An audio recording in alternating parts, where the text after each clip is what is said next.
I wonder why that. Yeah, it's the Windows update. Every time I'm like, why is my mic turned off for no reason? And then yes, it's if I think about it, it's always because I just updated Windows every time, and it resets the microphone to default, even though the default should be this microphone. So that's kind of bizarre.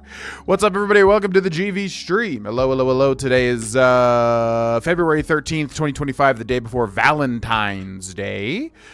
And we are playing some more Stardew Valley. I think what we'll do with these early streams is basically, if I have all my other stuff done, you know, work, whatever, recording, streaming, whatever, all the projects, if they're done, then I will go live in the morning. Or, you know, if it's pertinent. But yeah, I'm not going to be able to go live every single morning because obviously different things, different work, different recording, scheduled stuff, whatever.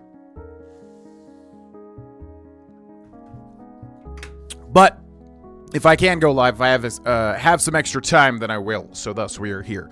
We are live on twitch.tv/Grovana, youtube.com/Grovana, and TikTok, I think, @Grovana or something.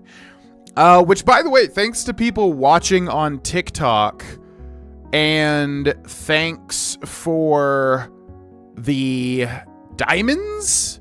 I think we have like 1 or 2 people watching on TikTok right now. So I didn't even realize... Yeah, I don't want to, like, shout people out, because, like, TikTok tells you when people join, which I don't want to, like, you know, shout those people out, because obviously they might just want to chill, whatever. But I did not realize my OBS software was not telling me that people were joining, following, and giving diamonds or whatever the heck. So if anybody ever sees this, thank you for that. I literally did not know until, like, a week after that when I looked at TikTok, because I assumed it would tell me in the chat, whatever, but it did not. So thank you to anybody that's been engaging on TikTok.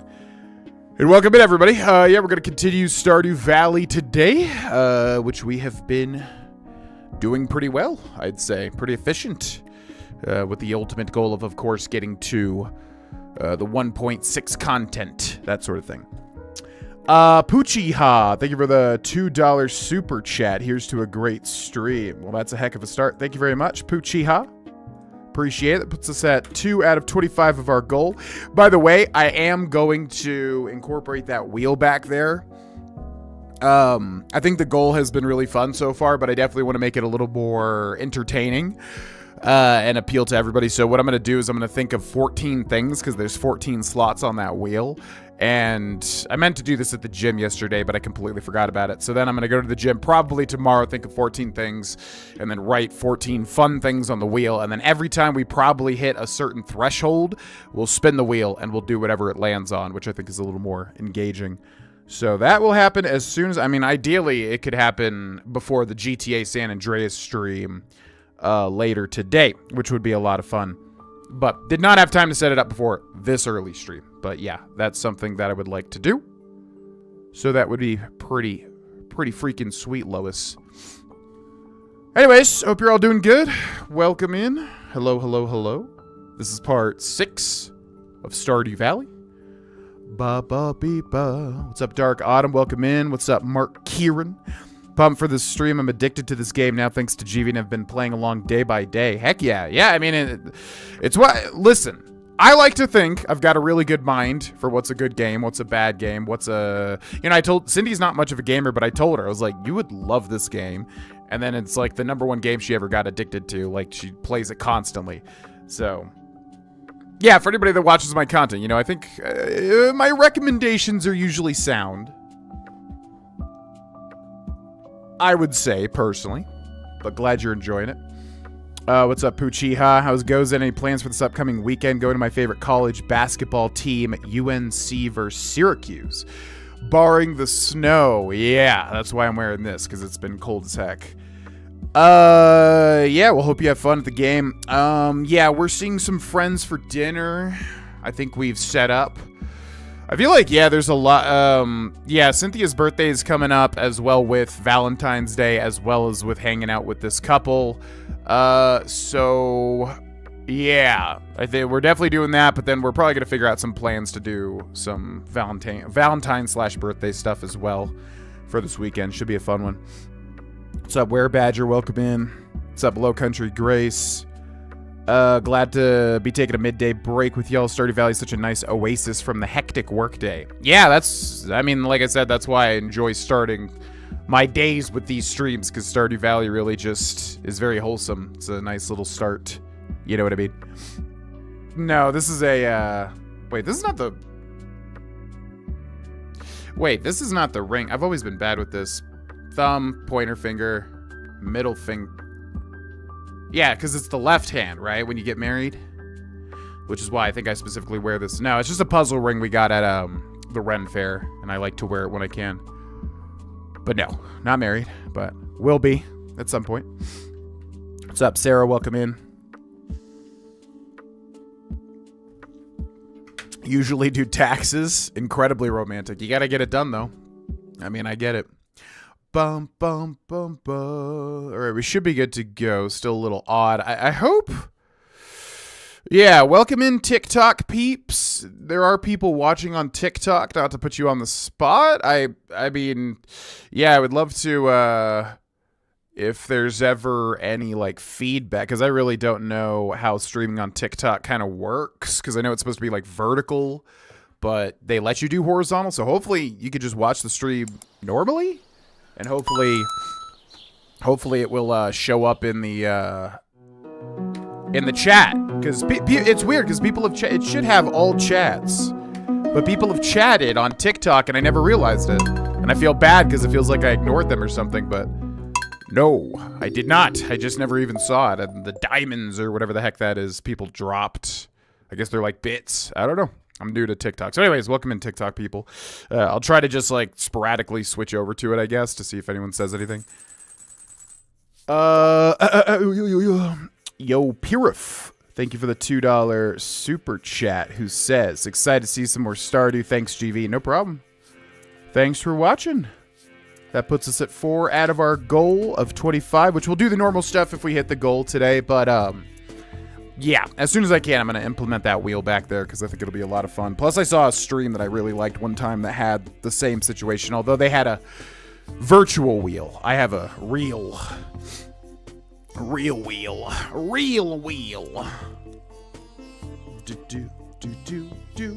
Yeah, thank you, Puchiha and Purif. All right, let's do this thing. Yeah, it's day 2 of summer. We just started summer.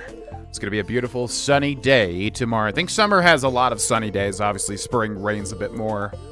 Spirits feel neutral today. Okay, so summer. So yeah, we got a whole lot of stuff. Oh God, that's right. Yeah, this is the beginning of the hard times because yes, now we have to spend the entire day watering, which we can build sprinklers, but I always resist it because I try to. There's like an end game sprinkler that's just way better. Boom, boom, boom. Whoa, whoa. It's been forever since we... Wow, it's been forever since we saw that.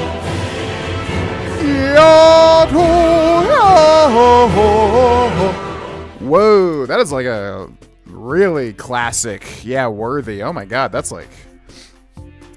Yeah, that I completely forgot that existed. Werebadger, thank you for the gifted sub to eBags. Thank you very much. So yeah, for anybody that doesn't know, in the old days we had like gifted subs, and then that was a rare alert that would pop up just to be like, you know, you're worthy of Thor's hammer, Mjolnir, whatever.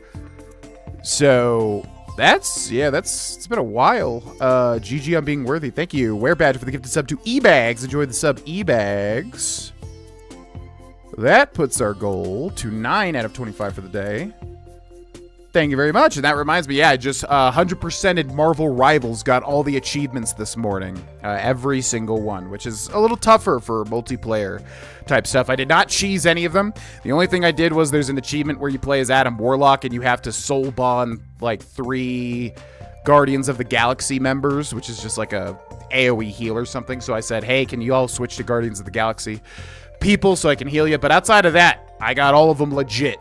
And they weren't as hard as people said, because you just have to really time your ults, like, when everything's going down and then, you know, kind of focus. But I heard some really brutal stuff about those achievements, but I think I got them relatively efficiently. Which reminds me, because, yeah, Thor's achievement was very difficult, which that alert was Thor. Thor, you have to, like, hit 4 people with one ult, but he goes, "Behold, the god of thunder!" And then, like, everyone just scatters, because it takes forever for you to land down. But I got that one pretty quickly, and I was very proud.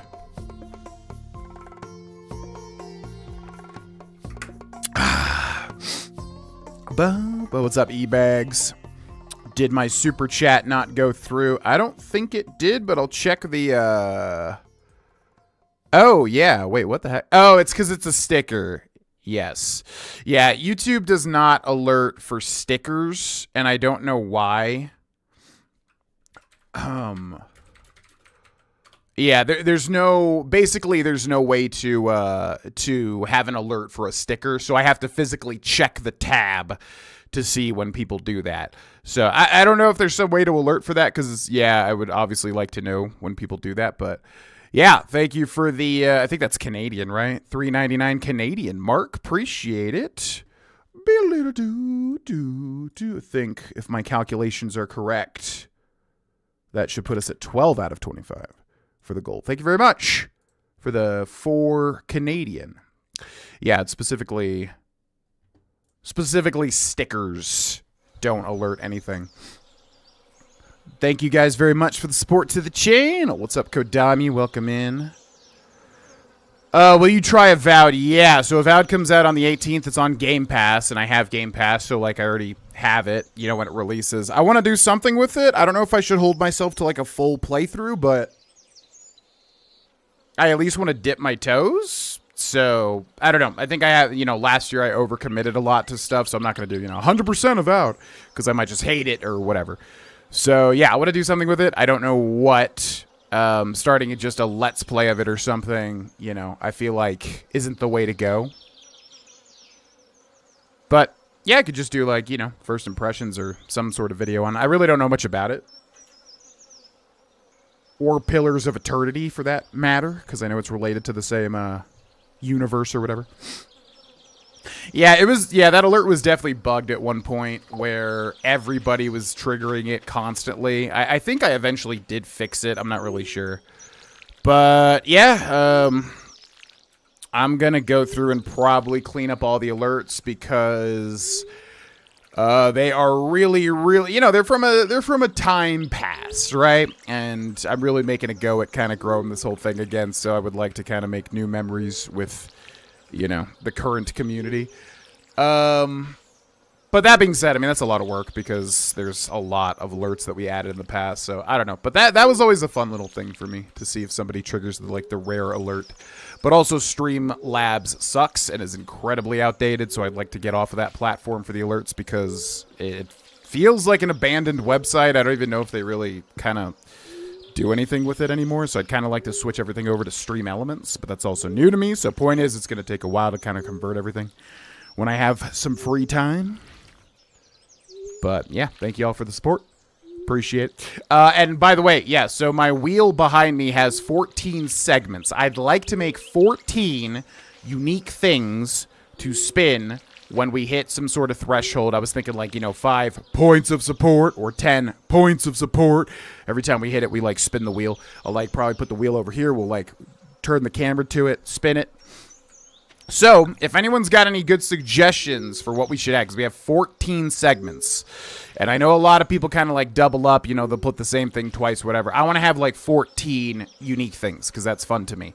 So if anyone's got any suggestions for it, feel free to join our Discord. You can type !socials and feel free to put a suggestion in the suggestions box channel in the Discord. Or you can just say it here and I'll try to remember it, but I have a terrible memory, so if it's written down somewhere, it'll be much easier for me to stay prescient.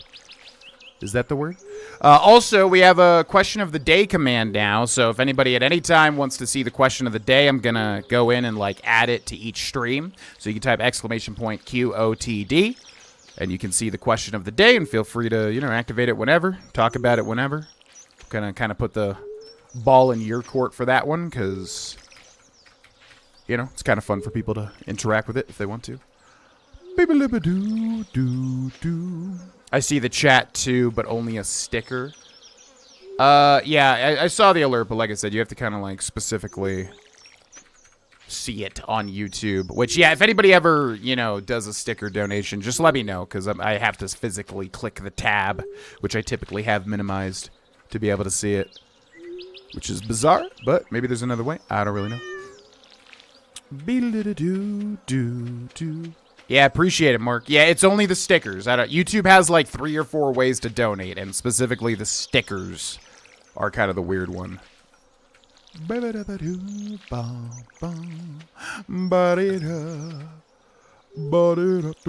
Got excited when you mentioned Maveritt's on a recent Red Dead Redemption 2 video. I'm getting excited. I mean, like I've said, I just don't want to put the cart before the horse. Like, I have a tendency to, pump a lot of energy into something and then kind of, something I struggle with a lot, obviously, over time. But, like, feeling like, okay, I'm putting in a ton of energy, but, I don't know if the community's there yet to really take advantage of the energy that I have to give. But I'm also realizing, obviously, listen, it really comes down to you have to just do your best, regardless of what happens, right? So if I do hold myself to doing Favorite 6, I want to go, I want to go all out. I want to make it big this year. I want to make this whole year for my personal and professional life. I want to make it, bigger, because last year I was basically incredibly subdued, had a ton of things to work on, blah, blah, blah, blah, blah. So this year I kind of want to, come out of my shell fully and appreciate life the best that I can. Point is, if we do Mavericks this year, which I will probably most likely do as long as we have some feeling of a community, which obviously 99% comes down to me. But yeah, as long as we have some feeling of like, still a solid community that wants to see that, then I am definitely down to do Mavericks, and I really want to kind of plan the crap out of it, because the last 2 have probably been a little... Last one was spur of the moment. I was just like, F it, I'm just going to do it, screw it. And then the one before that was probably not great. I don't know, my memory's terrible. But anyways, point is, this year I would want to make it big and significant and super duper fun and super duper planned with a lot of like little events and things each day, which is what we did the first couple of years. That would be a lot of fun for me. Ba-do-do, bow-bow, ba-da-do-do, Bobby. So I'm definitely down to do it. I just want to make sure it's going to be a constructive month that ultimately moves towards a lot of people having fun together. Okay,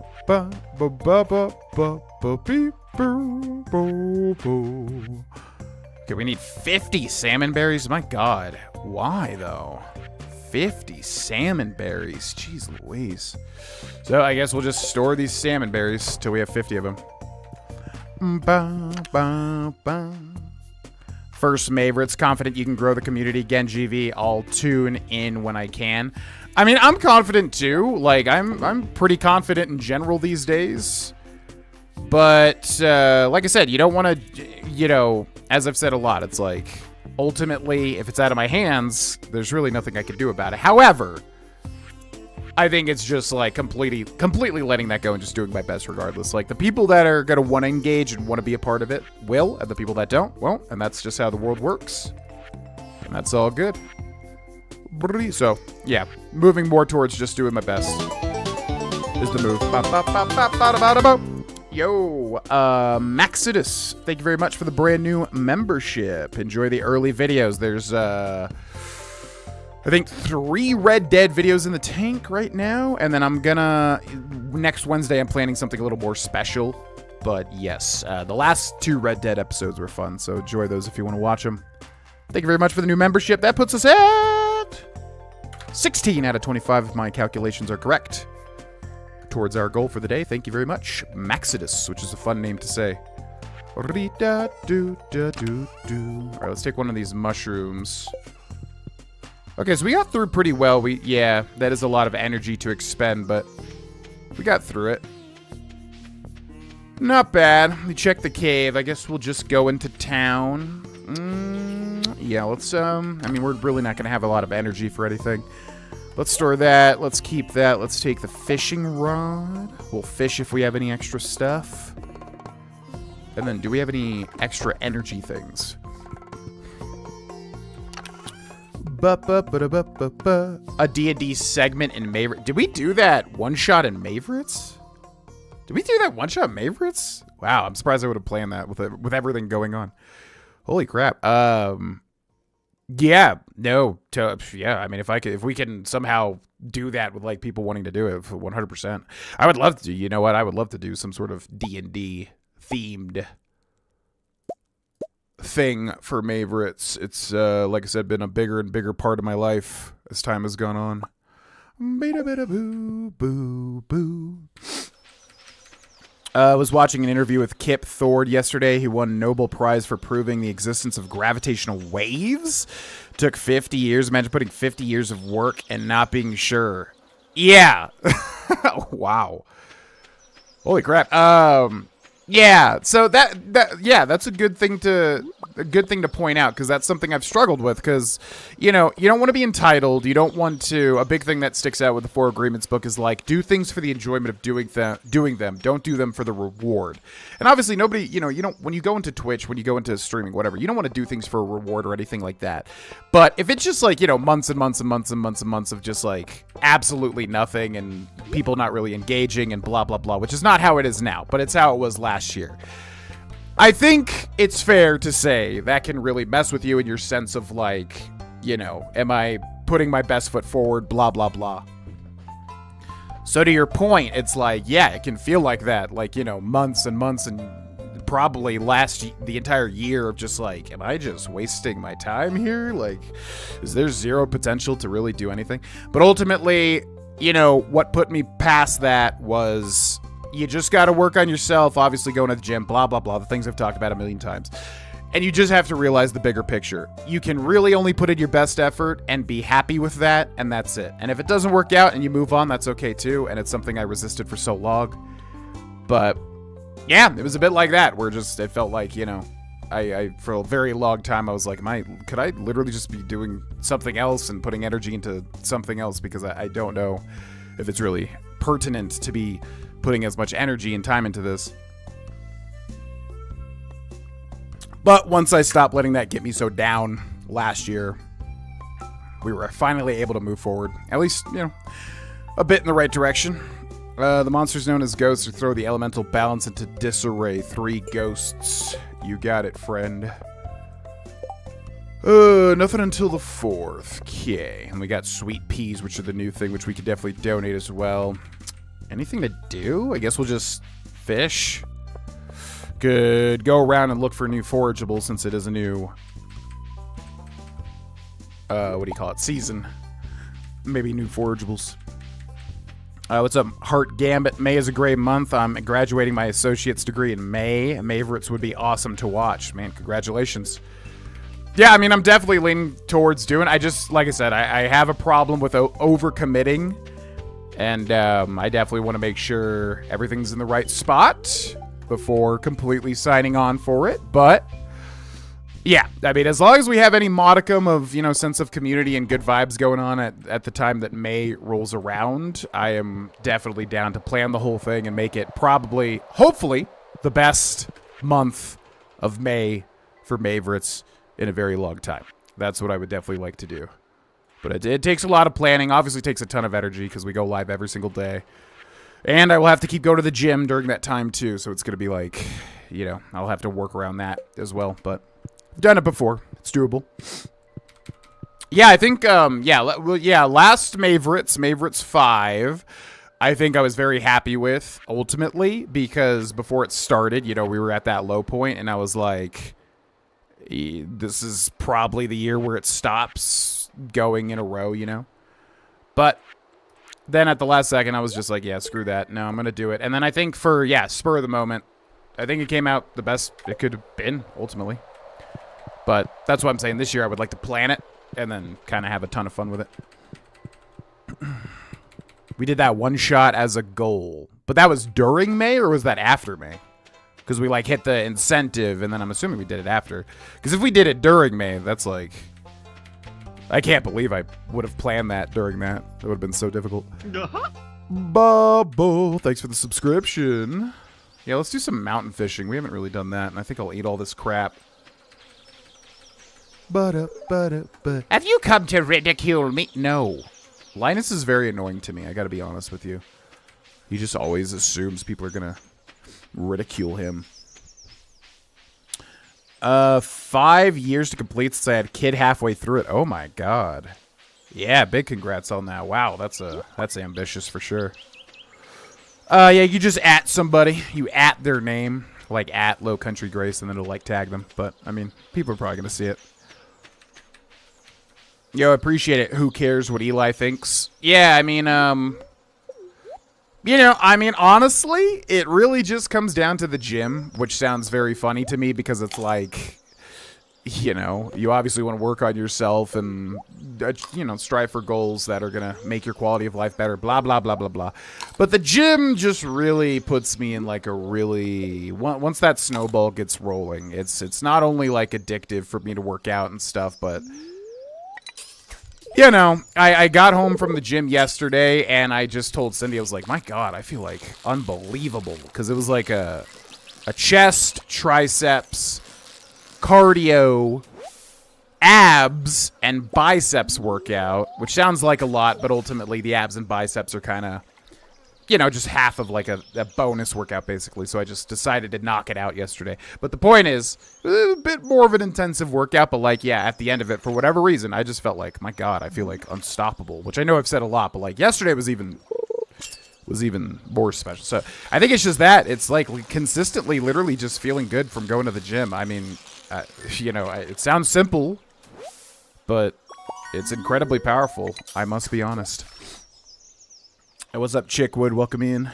Yeah, like I said, if I can stream in the morning, I will. It just is going to come down to, like, recording times and stuff, ultimately. It was after, yeah. We could do it during Maveritt's. I'm sure Tony would love to put together a one-shot for your stream. Well, if people want to do it, I mean, I don't want to pressure anybody, because that's obviously a big commitment for people. But, yeah, I mean, if we could set it up, I'd definitely be down, because it would have to be knocked out in one stream.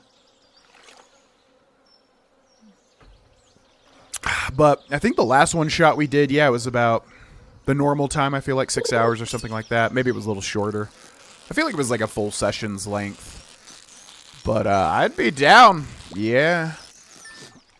Last one worked out pretty well, because with that sort of thing, I'm always like, how is this going to work? Because I never did it before, you know, getting everybody on video, or...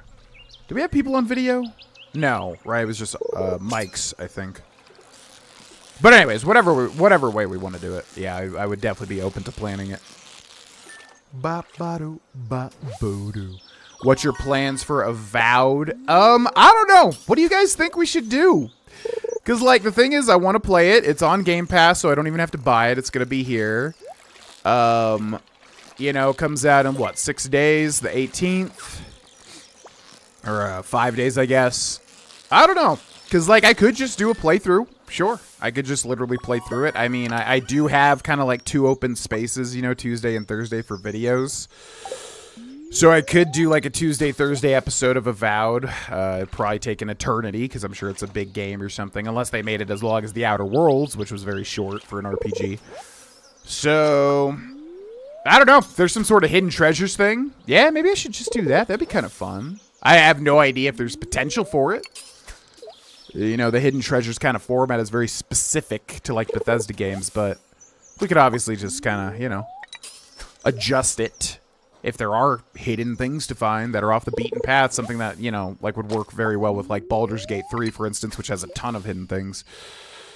So, yeah, maybe that's the play. Maybe I play it like off camera and then just do like hidden treasures for it. I don't know. I'm kind of still thinking about it, what I want to do. Yep, that's the plan. We're Badger. You hate Lidus because he is experiencing homelessness? Wow, how terrible of you. No, it's more so his mindset. He's kind of annoying to me because I don't get the vibe that anybody actually cares that he lives here, or, you know, I think people would be welcoming to him. But every time you talk to him, he's literally like, you hate me, don't you? He's like one of those guys. Like, you just say it, you hate my guts. And it's like, no, you're fine. What are you talking about? He's like, you're going to throw an egg at me. He just gives off that vibe, which is, I don't know what you would call that, but it's frustrating. When you're depressed, you got to do stuff. Obviously not the only thing you do. Yeah, that's the thing a lot of people don't realize, because I remember, I think in 2019, I experienced, like, the lowest depression I ever had.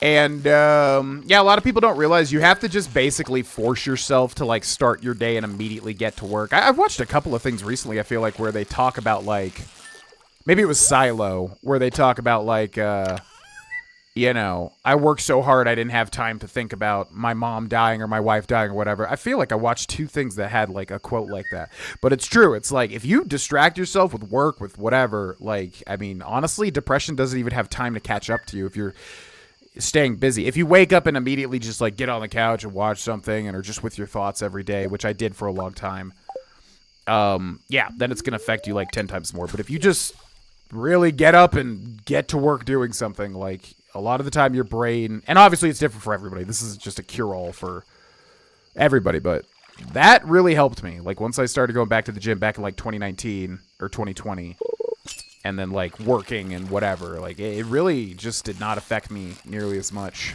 as it had before that. Just mics, yeah, that's what I thought.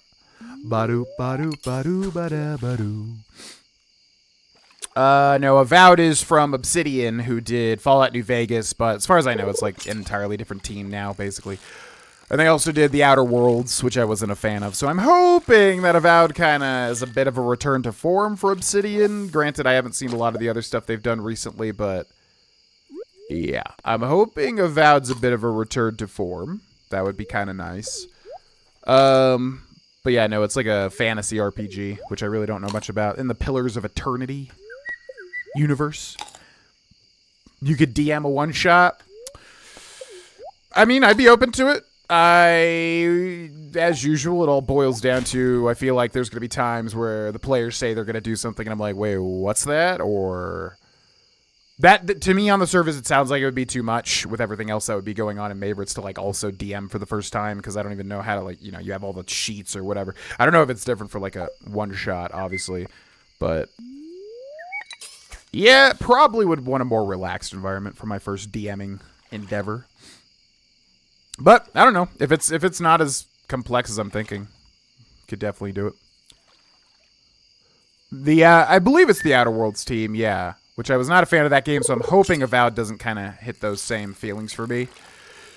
But I mean, it's Obsidian. I don't know if they have different teams within Obsidian working on different stuff or whatever the heck, but yeah, it's the same development company that did the Outer Worlds. Occupying the mind. Yes, occupying the mind. Because, yeah, I mean, obviously, depending on the level of depression or whatever, it's not just going to be like, wow, just start working and you're fine now. But for me, it was very, very big, kind of having a realization. I remember I tweeted about it, like, oh my God, I just, like, woke up, drank coffee, like, went to the gym, you know, started working, whatever, recording, doing this, doing that. And, like, it just cut down the depressive feelings by, like, half, you know what I mean? Because I was just constantly going.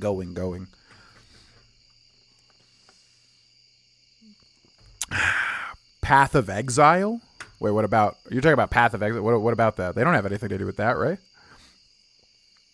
I would definitely love a game like Path of Exile, but it falls in, again, to that category of, like, all-consuming, which I try to stay away from. Even Marvel Rivals, I'm probably playing a little bit more than I should.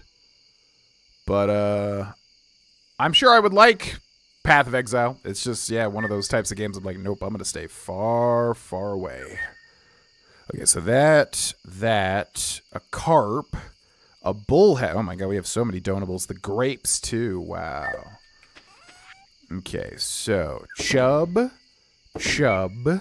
keep the carp, keep the grape, drop those off, keep that, sell the gold carp, keep that. Okay, then go over here, drop off the frozen geodes, sort that.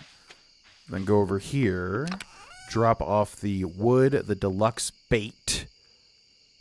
Drop those off inside, and then we're good. Also, we'll get ready for tomorrow. Bamboo pole, we'll take the watering can.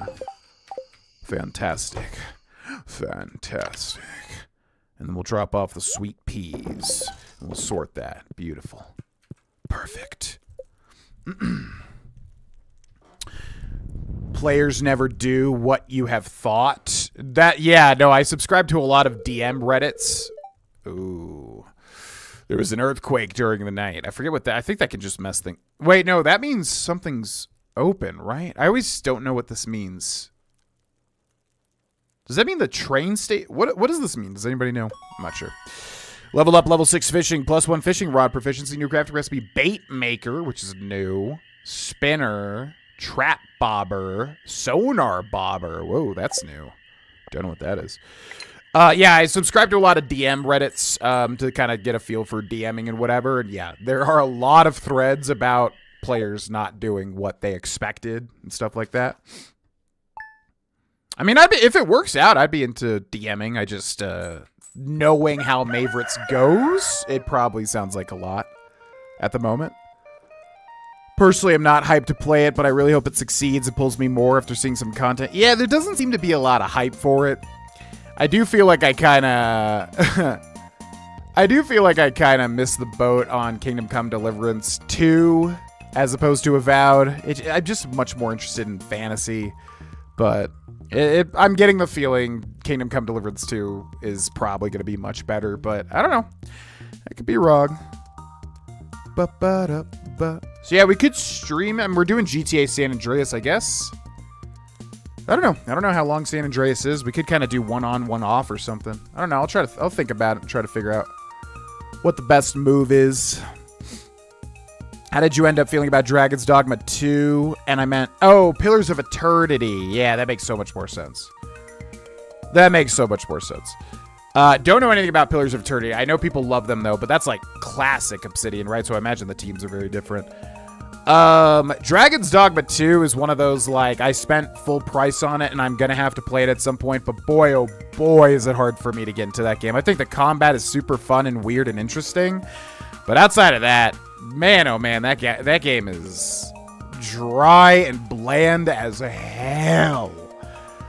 Like, some quests are literally just like, hey, go get me 5 flowers. And I'm like, oh, is there going to be some twist? It's like, nope, just get me 5 flowers. I'm like, oh, okay.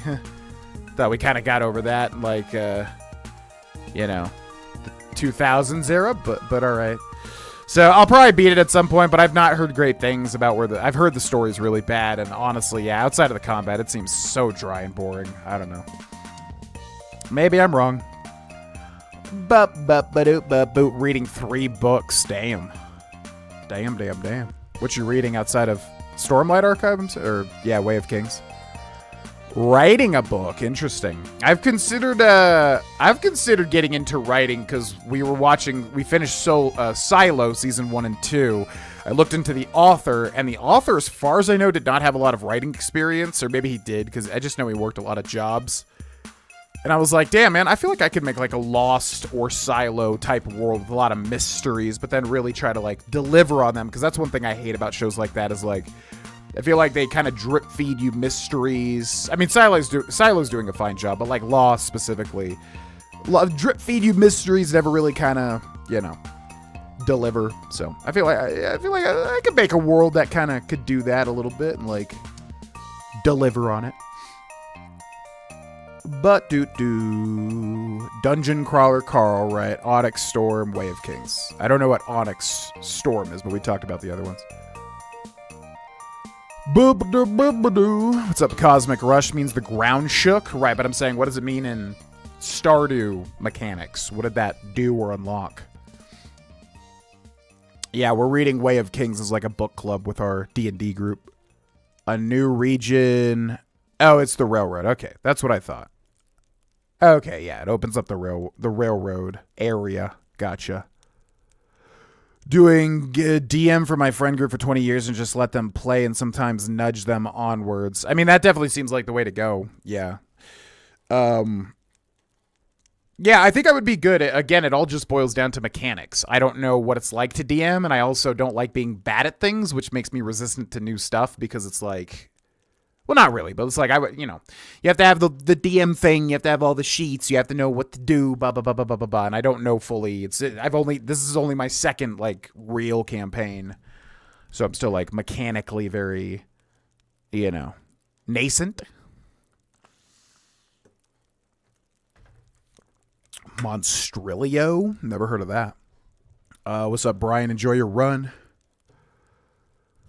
Get some plants for this vase. Yeah, it's kind of baffling, like what I saw with Dragon's Dogma 2. There's some really interesting stuff, but like there's a lot of stuff that's just like I don't know. I know that's kind of how the first one was, like very interesting gameplay choices. I think people like that about it, but like 2 definitely just seems like I just feel like it's gonna be a slog.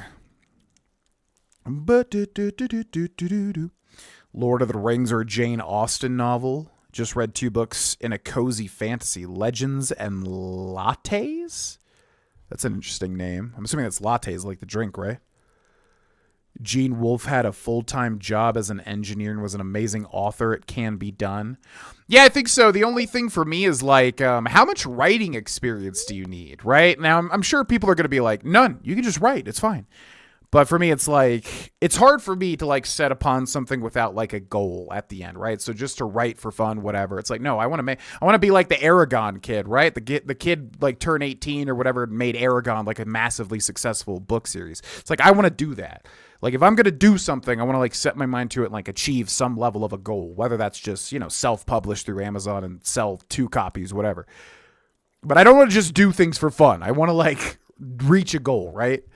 So the only thing for me that has stopped me from like starting to write or something is just like, yeah, do you need writing experience? I don't know. Cause like in terms of structure and character POVs, whatever, do you need, or can you just wing it? I'm sure there are authors that have done that and like succeeded. I just don't know what the success rate is. So yeah, I would love to make like a George R.R. Martin sort of thing where like, you have a book with like different perspectives, keeps it fresh. Each chapter's like a different character from their point of view, and then have obviously a big fantasy world with crazy stuff. And then I think the ideas are important to me with like having really cool, kind of like in A Way of Kings, how their money is like spheres with like jewels inside, but the spheres are also like practical, things like that. Make this world with like really interesting, cool ideas.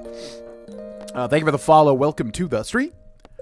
Okay, what do we got? It's going to be a beautiful sunny day tomorrow. The spirits feel neutral today. The day is in your hands. We got a rerun of The Queen of Sauce. The Queen of Sauce. Austin, this is embarrassing. I lost my lucky purple shorts. I'm telling you because I think I can trust you. If you find them, bring them back to me discreetly. I'll pay well, thanks, Mayor Lewis. Okay, if you don't know, the shorts thing with Mayor Lewis is like a whole big, giant meme. It's like, and from what I can tell, they added in like a crazy interaction with his shorts. But yeah, to get that, we basically have to befriend Marnie because, spoiler alert, Marnie and Mayor Lewis are bumping uglies, and we have to befriend Marnie to be able to get into her room to find the shorts that he has removed when bumping uglies with Marnie. And then after that, yeah, you can get the shorts. You can put them in the luau event and like put them in the communal stew, which elicits an interesting reaction. I think you can also put them in the Grange display, and that does something. But then they also added something that Cindy showed me, where like there's a whole thing underneath his house with the shorts. But yeah, it's like a whole big thing, basically. Fourth Wing series. It's fine. My sister and wife are obsessed with it. The story is cool and fun, but the writing is subpar. The relationship stuff is annoying. What's the basic premise? Because I know nothing about that. What's the basic premise of it? Cryptic and smirk to players when you throw the dice. Kodami does that a lot. I feel like Kodami has a lot of smirk moments when, especially because I ask a lot of questions because, again, I'm kind of new to most of it. But I feel like there are a lot of times where there is an elicited smirk. High fantasy with low stakes? Interesting. Huh. Looks adorable. Wait, what looks adorable? What's up, Pythagoras? Welcome in. Mozart to write music. Do you have to be the best? No, I don't want to be the best. I just want to achieve a goal. If I'm doing any task, I find it hard to do it purely for fun. A good example is Marvel Rivals. I've gotten to Gold 1. I'm getting the skin. Great. So it's like, what am I playing this for? I don't really need anything else. But then I saw the achievements, tab in the game, and I saw the achievements list in Steam, and I was like, you know what? I'll just go for all the achievements. Then I got all those this morning. It feels good for me to work towards something if I'm devoting time to something. It's hard for me to just, like, literally do something purely for fun, if that makes sense. You know what I mean? So, no, I don't necessarily need to be the best. It's just like, if I'm going to sit down and, like, attempt to write a novel, I want to have an end goal. You know what I mean? I don't want to just do it like, oh, I'm practicing. It's like, no, I want to self-publish. And, you know, if one person reads it, great. But I, like, want to have some sort of goal to it, ultimately. Which I don't know what you would call that. Probably a very type A thing, but yeah. Brando Sando has a bunch of his lectures on YouTube. Do you need experience? No. Should you have skills if you want to be successful? Probably, but you can get skills on YouTube University. Okay, interesting. Interesting. Yeah, because I mean, he does it kind of like George R. R. Martin too, where like each chapter is a different perspective. I like that a lot because I probably have ADHD, so it just keeps things fresh.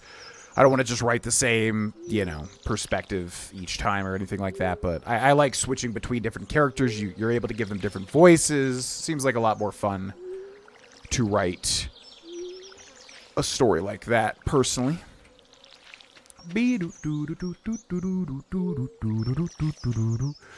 Help to have good readers to give you honest feedback. Only done business writing, but my husband writes fiction. Oh, interesting. Yeah, feedbacks, yeah, I know that's a thing where you kind of workshop with your friends and family, whatever, and everybody gives you, like, honest feedback is obviously more important than just feedback, which probably would be tough for me, because I'm sure I would sit down, write a thing, be like, God, that's a masterpiece, and, like, give it to somebody like, well, you know, this could be better. I'm like, no, it's already perfect. You don't understand. But that's not how life works, of course. What are you doing over here, Gray Boy? You little cutie. Shorts, they're comfy and easy to wear. That's a Pokemon reference, right? At first I was like, when did I say something about shorts? Then I was like, wait a second. I think that's what the bug catcher man says. Yeah, it's definitely that. I'm realizing now. Yo, thank you for the follow. Welcome to the stream. What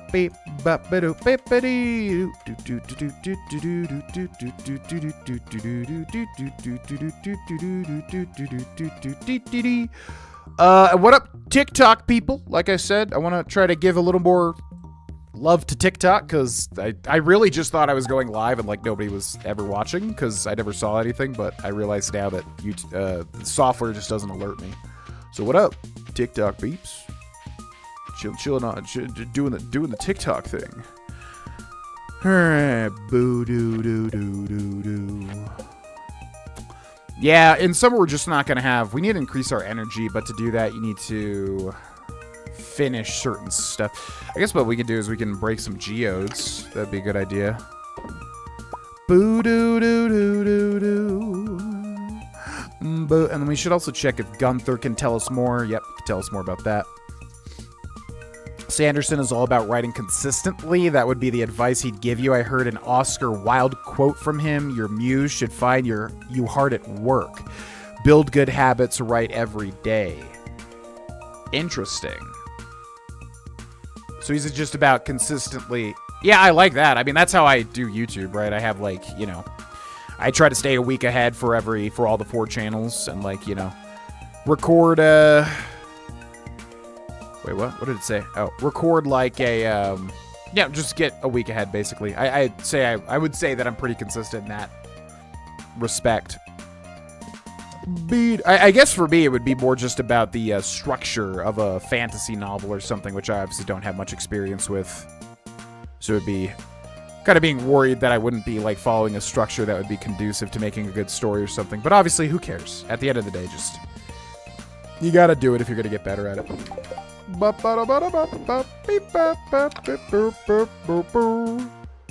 We have no more geodes, right? No. Okay. Let's go to town.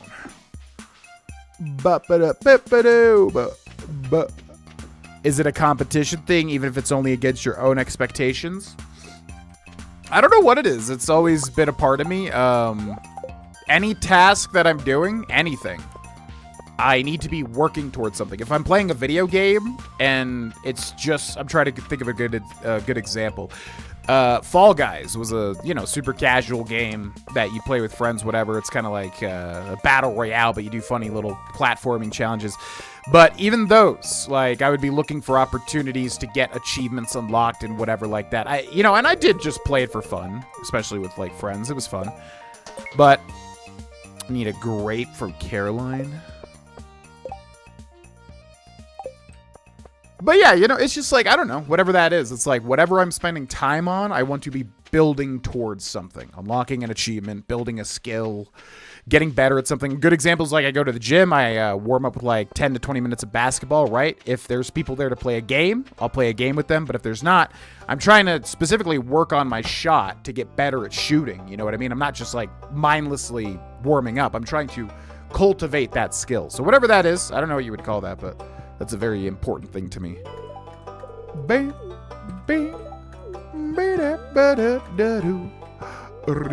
Also, voice acting, playing like video games and trying to get better with my voices, That too, try to put intent into the acting side of it. It's also important to me.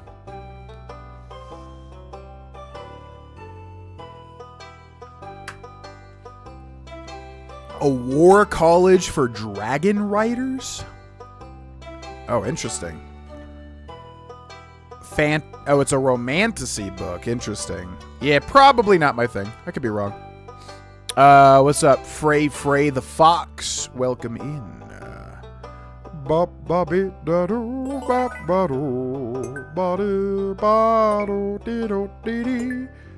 want to get the 2 rewards. Oh, wait, we should have gone to... Okay, we got to go to Clint and then come back to collect our rewards.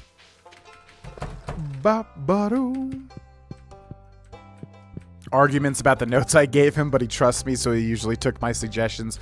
Yeah, unfortunately, I'm a bit like that, where, if I write like a chapter and I'm like, man, that chapter's perfect, and there's probably flaws that I don't realize, and someone's like, actually, I think you should do that, blah, blah, blah. It can be hard for me to just be like, okay, you're right. It's hard for me to admit that, obviously, I'm not going to write a perfect chapter or something. So I understand where your husband's coming from, but yeah, I could see that dynamic 100%. Thank you for the follows, folks on Twitch. I think this is the most follows we've had in like an eternity. Welcome in, everybody. Recently, this past weeks, I played Stardew Valley on Switch. It's a lot of fun. In the near future, I'll get a PC in Stardew Valley while getting Java Minecraft too. Yeah, I definitely recommend it on the PC, because like mouse and keyboard feels so good for this game. But I love this game to death. Hope you have fun with it. What is this? It was like a computer. What the heck? It's like a silo computer and a tiger eye. There we go. Just enough to get 2 rewards. Heck yeah. What do you got for me? Jade Hill's picture, Night on Echo Hill, and a singing stone. Unfortunately, just aesthetic stuff, but we'll take it. Let's go drop off all these fish. Actually, let's river fish for us. Oh, I didn't grab my fishing pole. Dang it. Yeah, let's go get the fishing pole. Any things I can use for energy. Basically saying you can't wait for inspiration to start writing. Yeah, I agree. I mean, again, because, yeah, you're working at something. You're getting better at writing if you're writing. Also, I really do feel like the way that I would do it if I really got started with it would be like, because George R. R. Martin described as like, there's like 2 types of writers, a gardener and like a guy that plans everything out. I think I would have an outline for like big story moments that I would want to eventually hit. Like the Hodor thing in Game of Thrones. I won't spoil it, but, there's a crazy thing that happens with Hodor later in the series. Like, I would want to plan those big moments and then kind of cultivate getting to those big moments. You know what I mean? Like, kind of write to be able to get eventually to those big moments. And, like, to do that, yeah, you just need to write constantly, right? And then eventually get to it. Where can I even put this? I can't put this nowhere. Not nowhere, not know how. Not nowhere, not know how. I guess we'll just store it then. I don't know. Big ideas, yep. Yes, indeed. Yeah, I mean, it's absolutely luck for sure. But I think it would just be fun to make... I would like to do a mystery type of thing. Or either either fantasy novel, something like, you know, A Song of Ice and Fire, whatever, or like a mystery sort of Lost or Silo type story where it's like, what is happening here? But then I try to really, I don't like the feeling of like getting invested in a mystery and then feeling like, you know, it never pays off. I hate that feeling, so I would really try to make the feeling of a payoff to the viewer a major focus. Let's drop off the sweet pea and grab a fishing rod.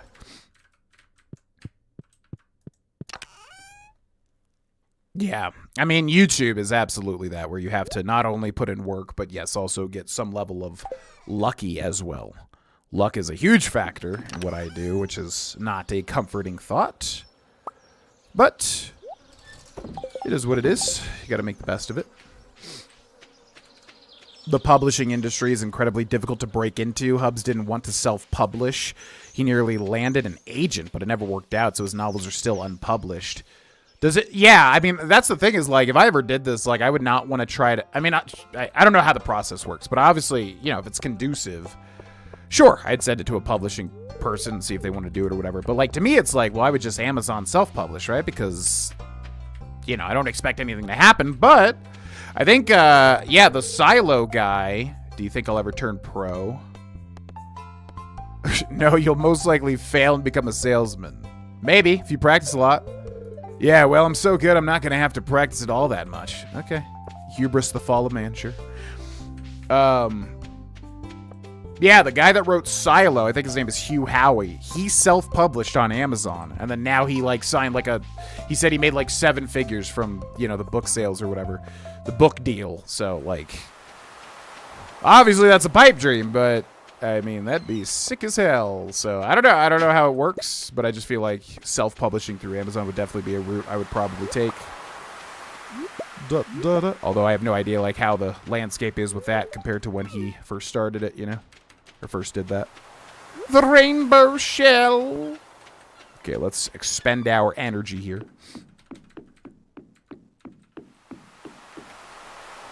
Yeah, exactly.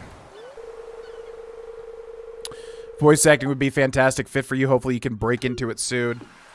I mean, yeah, it's like the feeling with YouTube for me. It's like, I know that would be something I would love doing.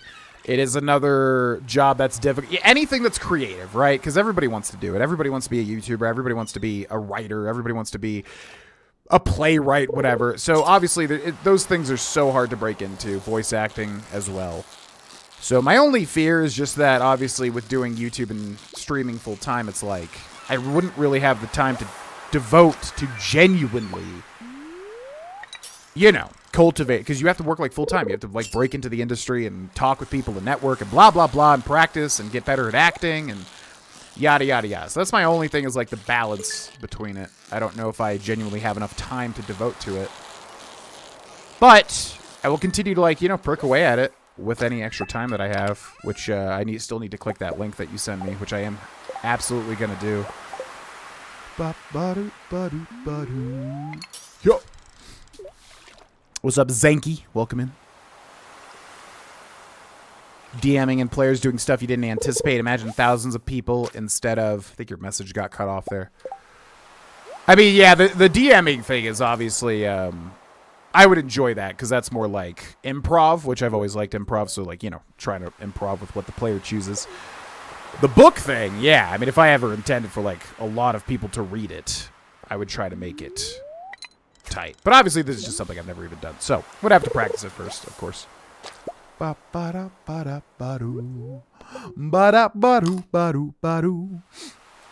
You'd be a great audiobook narrator. Travis Baldry, the author of Legends and Lattes, was a full-time audiobook narrator first. Thank you. Yeah, I mean, I will agree. I think narration would be something I definitely would be good at. I'm hyper, like, obsessed with pronouncing things correctly. And, you know, I think that would be good, too, because that doesn't have the acting aspect as much, at least, right? If you're narrating something, you know, you're delivering information to the listener. It's not so much like acting as a character, which is the challenge, because obviously acting is a whole nother skill. But narration, yeah, no, I agree. I think I would be a good fit for that. If anybody ever hears this and wants to give me a shot in an audition or something, shoot it out, because I would love to do it. I'm gonna, yeah, Kodami sent me a link, I think similar to that vein. And then, yeah, I would love to devote some time into maybe breaking into the narration, because I think that would be a fantastic start. And I would genuinely love the work, too, as well. Ba-ba-da-ba-dee-ba-doo. Ba-doo-ba-doo-ba-doo-ba-dee. Yeah, I'm honestly surprised you don't have an interest in writing a book, Kodami. But, I mean, everybody, obviously, is entitled to what they are and are not interested in. But I would have honestly figured you for somebody that would be interested in it. And I feel like you'd be good at it, but to each their own. You either are or you're not.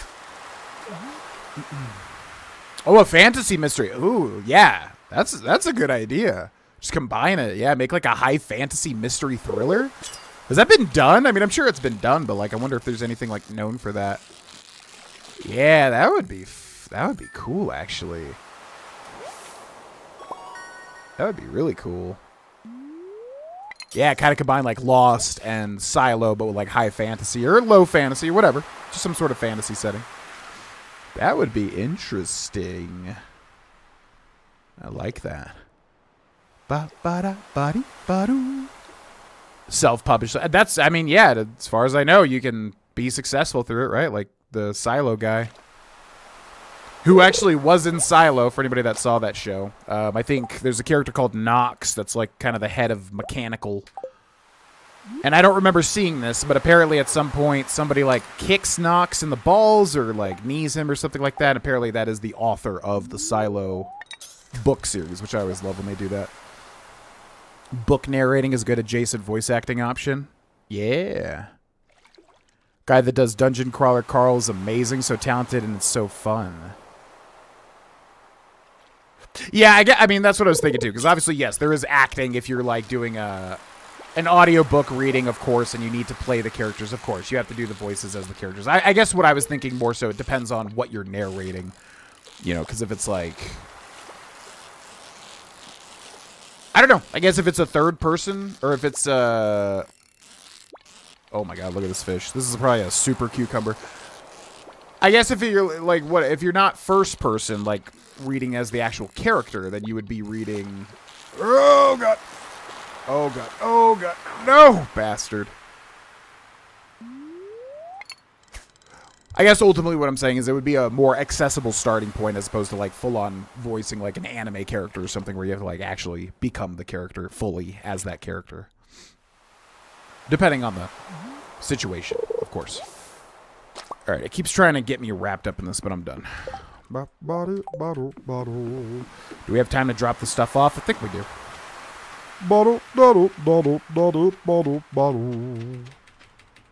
Well, thank you, Low Country Grace. I mean, I will toot my own horn. I think I have natural talent at it, voice acting. I think I've got a natural voice for it. But, yeah, I don't know. It's just how much energy you have in a day to devote to different things and how much you want to start divvying or start devoting time into other projects and stuff like that. But I mean, yeah, it would be a dream for sure. I love the whole voice acting, just like sphere, like everyone that's a voice actor is so cool. You know, when you like talk to like an act, there's so many actors that are like infamous for just being, you know, really annoying and mean and rude and whatever. It's like never meet your heroes, right? But whenever you hear about voice actors, they are the coolest people ever. They love doing the voices. They love, you know, can you do this one voice that your character's known for? They love doing it, and I love that. I love that they're so, like, cool about that. I hate when actors are just like, oh, you like that film that I'm so known for? Well, I'll never mention it ever. But a good example is Billy Bob Thornton, right, who I think is a fantastic actor. But he was on some, like, infamous interview where, like, he was trying to promote his band, and I think they had told the interviewer early, like, they didn't really want him to bring up... the acting component of Billy Bob Thornton, which of course he's mainly known for acting. And then I think he literally just mentioned it. Like the interviewer literally just like says it like, you know, obviously you acted a lot or something like that. Very casual mention of his acting. And he just like shut down and like was emotionally a child because he didn't want to like go along with the interview after the dude mentioned that he was an actor. Like I hate that. It's like, dude, you have one of the nicest, most coolest jobs in the world and like You're not gonna dwell in that, you know, how cool that is or whatever. Voice actors just always seem to love the fact that they're voicing these characters that people love, and I love that about voice actors. So anyways, yeah, to ever have any sound, like 1% of that would be so awesome. I would love to be a part of that kind of sphere in any way, shape, or form. Grapes, and then the mushroom, which I think is over here. Grapes. Grapes go here. We need to find a spice berry. And then I guess... where does that mushroom go? It's annoying trying to figure out where these things are.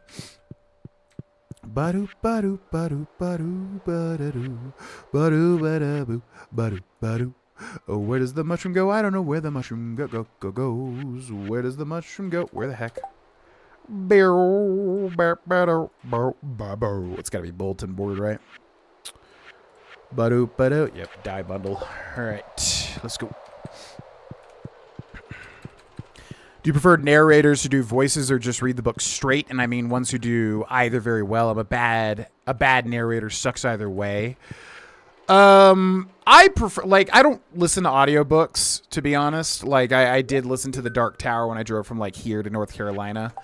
And I listened to, like, the whole, you know, Gunslinger first Dark Tower book. So, if I'm listening to an audiobook narrator, it's typically going to be fantasy. And then, yeah, they do the voices, which I like a lot. So, yeah, no, I would prefer the voices, which, yes, would be more the acting style, of course.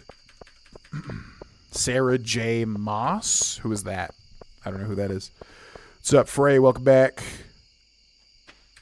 Subtle voice changes for each character. It's not distracting, but it gives your ears a clue that dialogue is being read. Yeah, for sure.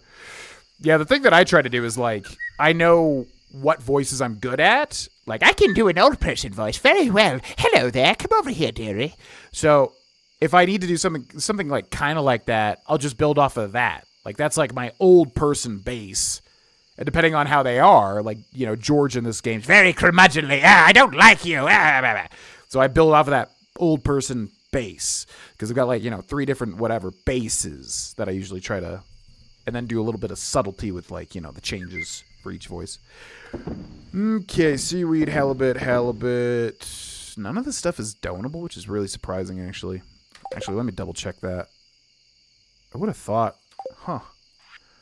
Okay, so rainbow shell. Don't really need the warp totems, but boopity. Store those. Dress spinner. But we need a fishing rod that actually has a spot for it, basically. Okay, so you go. Put all this stuff in the other one. Sort that. Go down here. Open this. You go. Guess we'll just keep that. You go, and you come out. You sort, you switch. Boom. Beautiful. You're beautiful. Beep ba-doo, beep ba-doo. Ba-doo, buddy, ba-doo, ba-doo, ba-doo. Ba-doo, ba-doo, buddy, ba-doo, ba-doo.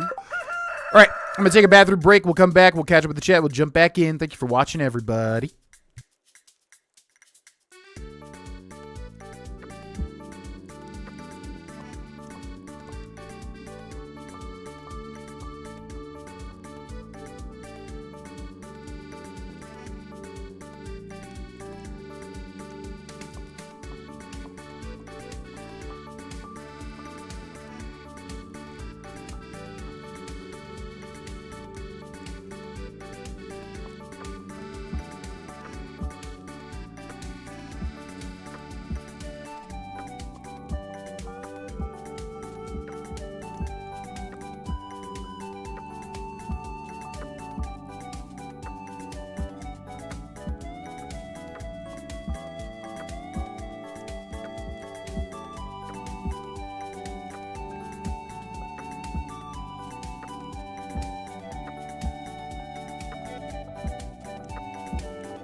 What the heck, man? I specifically said it. I played the music because I know Stardew was gonna, like, go mute, and then it didn't go mute, so then it was overlapping. What the heck? All right, folks, Pokemon TCG Pocket. You can type !TCG if you'd like to add me on this mobile game. We're looking for the Leafeon Hollow. Let's see if we get it. What is that?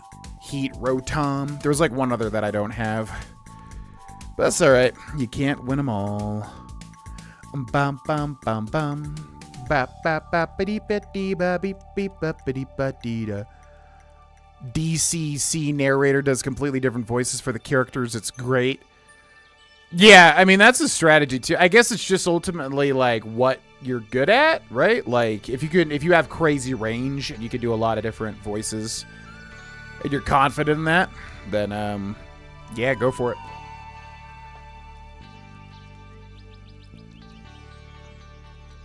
It's like singing. Like, sometimes you can sing a song great and it's within your range, and other times you got to go too high, you got to go too low, and you can't do it, right?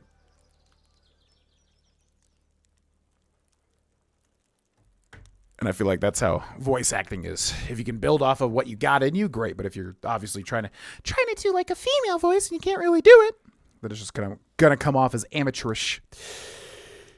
My favorite narrator's Richard Poe. He did the Blood Meridian audiobook by Cormac McCarthy. He sounds so awesome. I've definitely heard of Blood Meridian. What is Blood Meridian? I've definitely heard of that.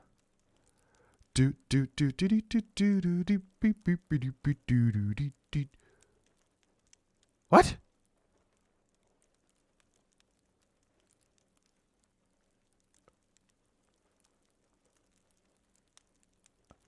Oh, I thought I saw some. Okay, never mind.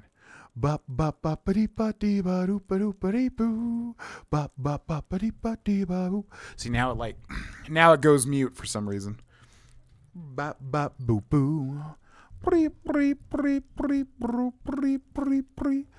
Super weird, but Craig Ferguson pointed out once about Christian Bale, you pay the guy to be unstable and crazy, and then he is, and you're surprised. I mean, I just mean, like, I feel like when it comes to voice actors, they're so much more cool and, like, down to do the voices they're known for. Whereas, like, actors, it's like, you say, you know, there's just there's lots of things where actors have huge egos and they don't want to talk about projects they're known for and stuff like that. And it's just like, bro, it's not that serious. I know you're a big, cool actor, whatever, but, like, I've always appreciated that about voice actors. As far as Christian Bale goes, I mean, he had that one flip out, but I remember at the time as I was a kid and I didn't really understand that. But then as an adult, it's like, yeah, you have to get into that character who he was playing. And then if kind of things like throw you off of that, I'm sure it's very frustrating. I don't know if he was, justified in his reaction, but I can understand as an adult more so like, yeah, it would suck to have to reorient yourself into that mindset of the character to give a good acting performance. I get that. Grover Gardner? Don't know who that is. The Fallout New Vegas Psychopath. Yeah, see, that's a perfect example. Phoenix, the Fallout New Vegas Psychopath. That's a voice that I'm like extremely confident in. Like that little like I can do that perfectly. There's no question in my mind like when I went to voice as him. But there are certain things like I think like, all the Western accents, Avery and Fallout New Vegas, whatever, that's hard to nail as much as that. But yeah, the psychopath voice, I knew for sure that was a solid one. So I guess I could do little drug crazy characters, whatever. If anyone wants to hire me. Oh, Ralph Ineson, my God, yeah. From the British Office, narrated The Green Knight. Wait, he was in The Green Knight. Oh, he's going to voice... Oh my God, he's going to voice Galactus? Whoa. Yeah, Ralph Ineson's voice is insane. Wasn't he in The Green Knight, the film? Wasn't he like the Knight, or am I feel like he was literally the Knight. Yeah, he's literally the Knight. So not only was he the Knight, but he also voiced the Knight in the book. Yeah, that dude's voice is unbelievable. Like, so unique. What's up, M? Welcome in. What's up, Angelo Parente? I stream every Monday and Thursday at 4 to 5 p.m. Mountain Time starting time, and that's when we'll go live with GTA, so that means today, basically. It's an awesome but super violent book about people who go around scalping natives for the Mexican government. Huh. Yeah, I've definitely heard of it, Blood Meridian, but I don't know anything about it. Is there a well-known character in media you'd most like to voice? That's a good question. Is there a well-known character in media I'd most like to voice? That's tough. It's going to be a beautiful sunny day tomorrow. Spirits are in good humor today. Here's a rundown of the fish you can only find in summer. Dorado found in forest rivers during the day. Rainbow trout found in forest rivers and in the mountains during the day. Pufferfish found in the ocean in the early afternoon. And octopus found in the ocean during the morning. Catch them while you can. Yeah, that's right. There's like a lot of fish that are really hard to get in the summer. Specific. Come by the shop and check out the new rods I'm selling. They're the best money can buy, and you can customize them with different kinds of tackle. Hope to see you soon, really. Yeah, we actually should do that.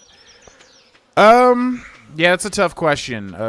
Character that I'd like to voice. I'm trying to think of like my favorite things of media. I mean, Game of Thrones, obviously.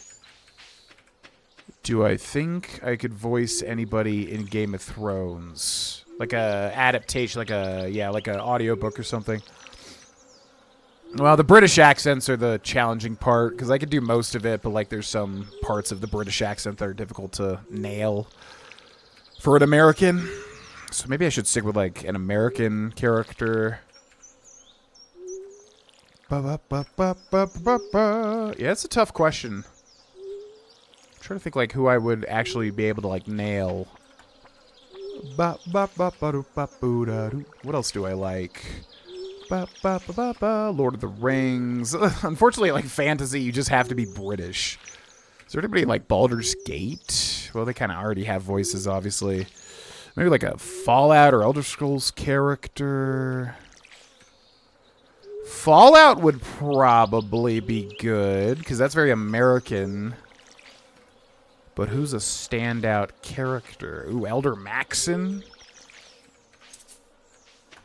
Or an elder, maybe? Yeah, it's kind of hard to come up with like a specific character, so I guess I'll just say like somebody important in Fallout if it was to get adapted or something into a book or something like that. Yeah, because it would probably have to be American, and it would have to be, yeah, some sort of, oh man, yeah, because I can do that. I can do that crazy voice really well. So like maybe somebody like that, but I don't know if like a character that voice fits. Mark Hamill as the Joker, like, man, what a good example of, like, like, wow, God, like, that's like, top-tier voice acting, I feel like. He does the crazy voice right, you know what I mean? Yeah, it's a tough question. Ba-ba-ba-dee-boo. Ba-ba-ba-ba-dee-ba-ba. If they did an animated Game of Thrones, who would you do? I love Tyrion, but his accent is god-awful. I agree. Yeah, I couldn't really, because Peter Dinklage is American, right? I couldn't really buy him as British sometimes. I think it kind of came in and out. Yeah, I agree his accent wasn't the best. An animated Game of Thrones. Who would I do? Man, oh man, what a question. I want to say like Sir Jorah Mormont, who is in Silo, that actor, which is pretty funny seeing him there. Whoa. Oh, we ran out of... Ooh, that's not good. So how much does 3 do? 3 does 3, right? 5. No, that did 4, so we can do at least one more here. Bop, bop. Okay, so we need some foodstuffs now.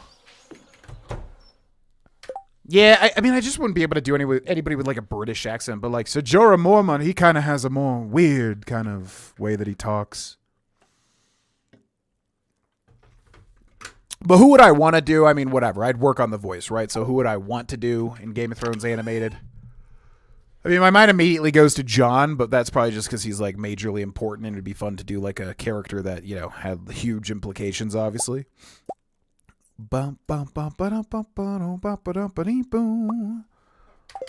Jon Snow. But who would my voice actually fit, though, is the thing. Because I can really go low and kind of do that. I can kind of do that, what's his name? I always forget this guy's freaking name because there's so many O'Briens. The dude from Critical Role that voices like every character in Fallout New Vegas. Something O'Brien, whatever. Starts with a Liam. No, it's Liam. Whatever. Can't believe I'm forgetting this guy's voice. Yeah, anything like his voice, because I can kind of do that thing that he does where he kind of always has that little bit of an extra oomph at the end of everything that he says. So anybody that would fit that, which I don't know. Nobody's kind of popping into my head for that.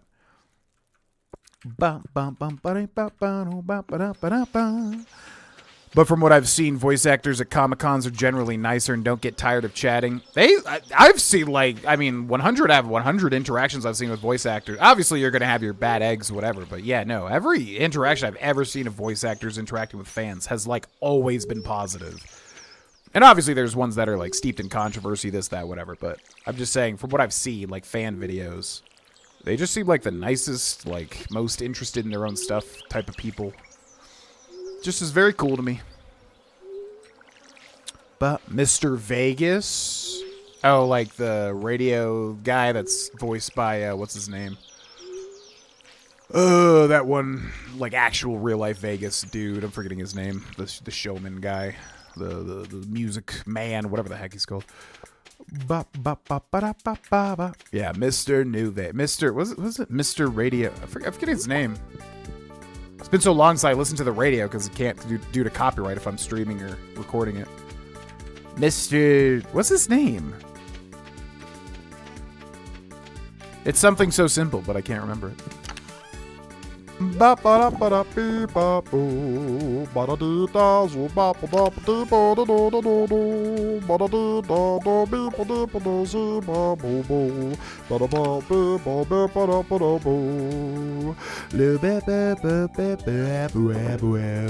let's also take the spinner. Didn't really ruin anything. The radio guy? Let's also take the baits. Ooh, do we have enough wood? We need 300 wood to patch that thing, right? Which we don't have. That's fine. Oh, it's Jass's birthday today, too, isn't it? Jass Stardew. What is Jass like?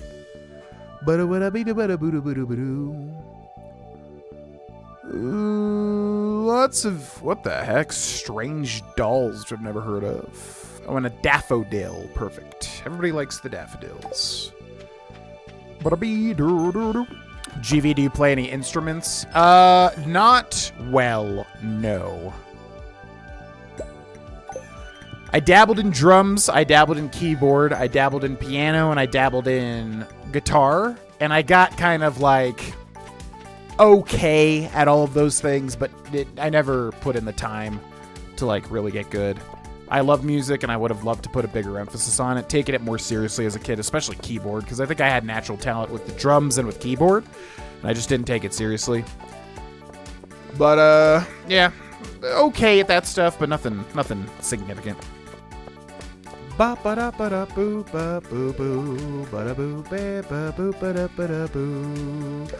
Thursday, summer, 2 p.m. Thursday, summer, 2 p.m. Thursday, summer, 2 p.m.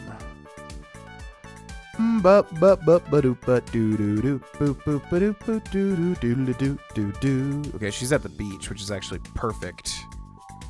Very nice. Let's go open this mystery box real quick.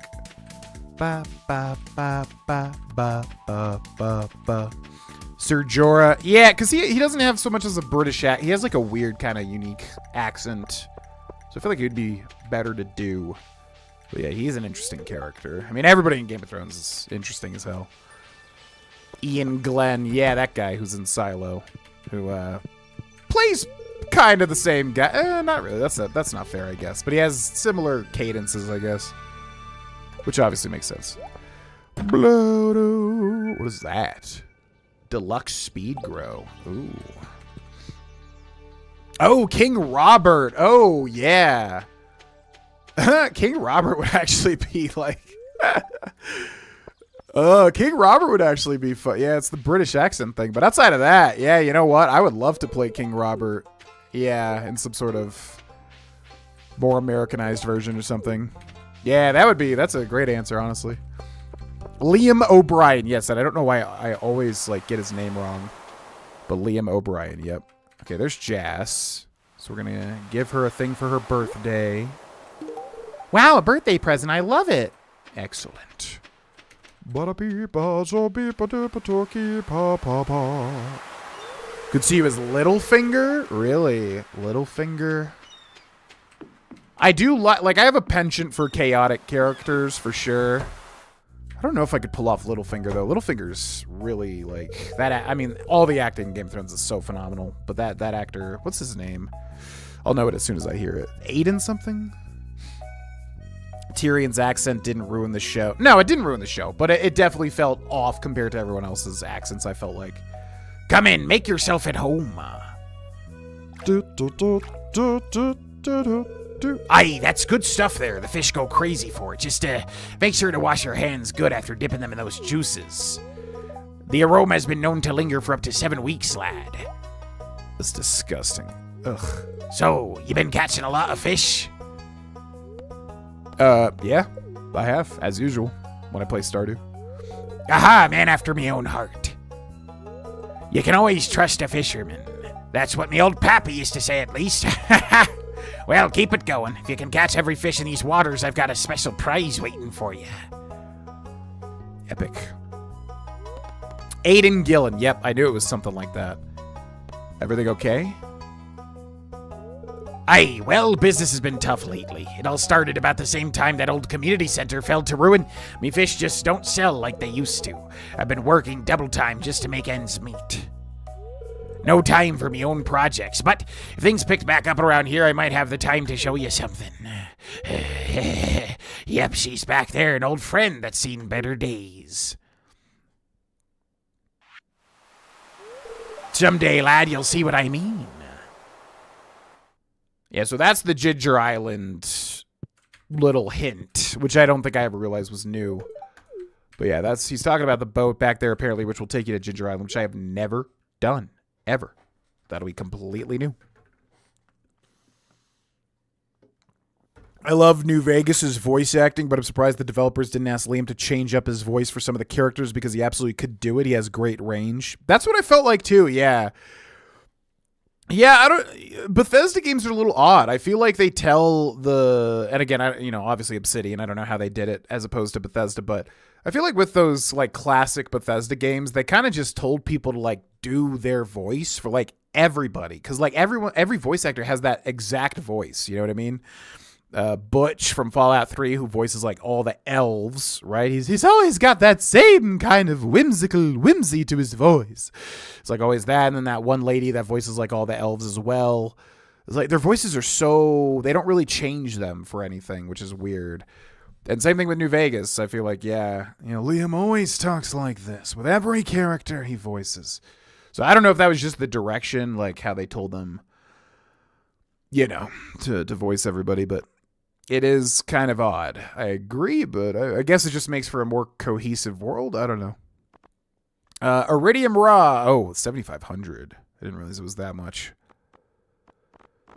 So yeah, he added a new Iridium Rod, but it's going to take a bit of money. Man, when's our crops going to come in? Because then we can buy that. Yeah, all right. Well, that's fine. We'll save up for it. And then anything else to do other than fish? It's a good day to mine, but we don't really have a lot of energy. We have to make sure we go to bed at the right time. Might have enough energy. I mean,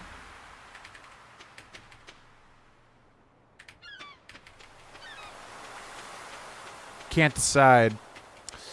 Might have enough energy for 5 floors, but it's going to take a lot of time to even get up there. This is probably not worth it, but maybe if we just, like, rush over, we could make something happen.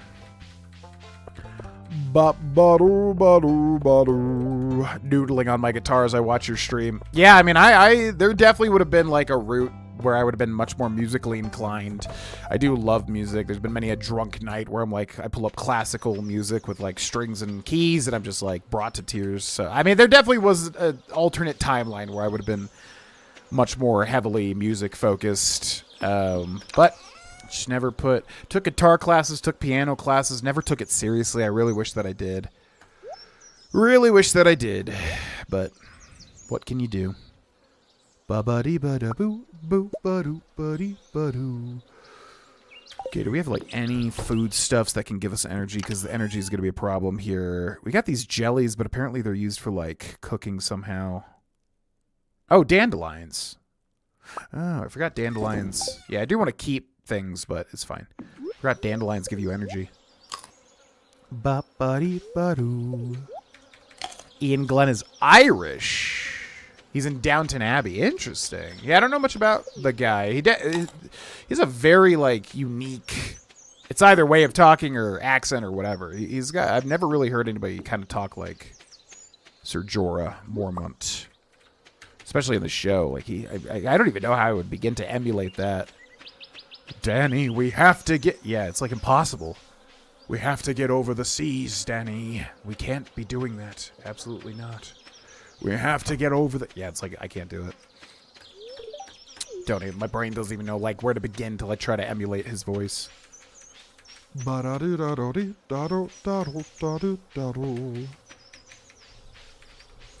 Sup, Spirit? Welcome in.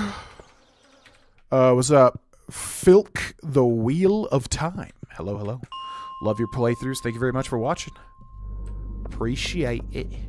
Appreciate it, me lord. I really do.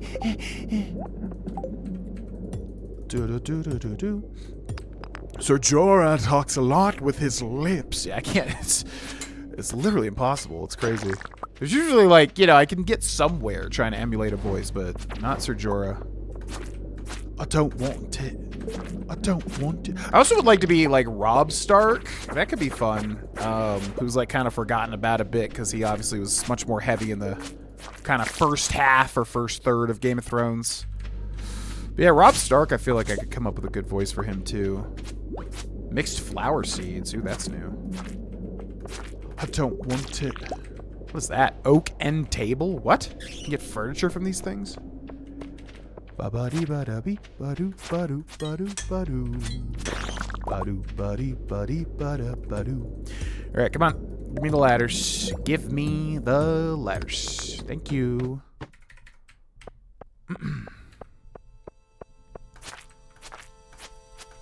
Builds a lot of tension up front, engage the front of his mouth a ton. Builds a lot of tension up front and engages the front of his mouth. Yeah, the tension thing, 100%. Yeah. Yeah, especially in Silo, he very much, yes, talks very tensely. That's for sure.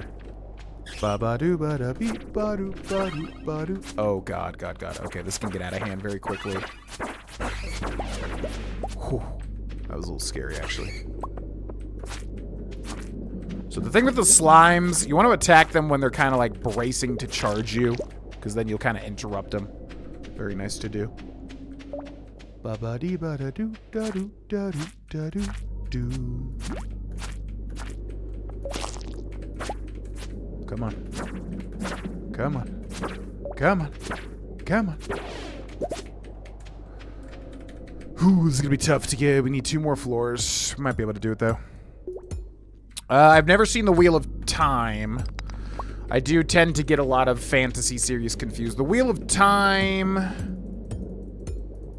I tend to get that one confused with Discworld, which is by Terry Pratchett. The Wheel of Time, is that Neil Gaiman? I don't know anything about... I think that's Neil Gaiman, right? Because he did Sandman and he did Wheel of Time. Both were recently adapted. I don't know anything about it, but no. But if anything's good, I'd be interested in checking it out. A mouth actor, yes. Yeah, a lot of tension. Yeah, that's a good way to put it. I have a lot of tension, Danny. I just need to release it. Robb Stark's actor blew up from Game of Thrones. Feel like he's starting a ton of projects. Really? I feel like most of them did, but I feel like Robb Stark did not get as much. I feel like he was in like a rom-com or something, and then he was also in Marvel's Eternals, which I saw. which I liked a heck of a lot better than most people seem to like. People hated that film, but he was in that. I don't really remember him in a lot of other things, though. Well, I guess we have to call this, because unless we get a ladder, like, right here, and then somehow find, like, a free ladder. I guess we'll go to till our energy's out, but it's not looking likely. Bro, come on. What the hell? Oh my god. It took forever. Yeah, probably have to get out of here, unfortunately. We have 18 energy. I mean, okay. I'll break one more rock. Nope. Alright, we're out. Not gonna happen. Ba-ba-dee ba-da-bee ba-doo ba-doo ba-dee ba-doo ba-doo ba-doo ba-doo. So some would say people tend to be mouth, eye, hair actors, and I can't unsee it. Huh. Yeah, I've never heard that. That will probably alter my perception. Glowering and clenching his jaw. Oh, Michael Shannon, yeah. I haven't seen him in too much. But actually, I saw him in things that I didn't realize. He was kind of an actor that, like, I've seen, but I never, like, kind of realized who he was. And then after the fact, I was like, oh, okay. Because he was in Knives Out, which he's great in Knives Out. He was Emperor Zod or whatever in the Superman, which I have, like, zero interest in the Superman films. Maybe the new one will be good. I don't know. I just feel like they missed the mark with a lot of them. But he was Zod in that, right? And then what else was he in? He's got such like a evil-looking face. He's got a very good, like, sinister vibe look to him. Oak end table. But why?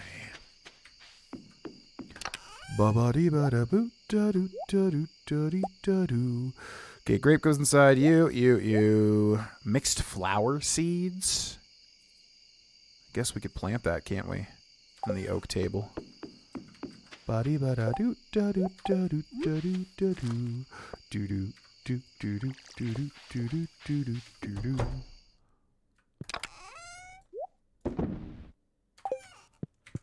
Too bad. Too bad.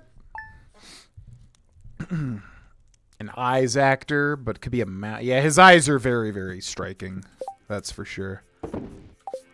Let's put that there.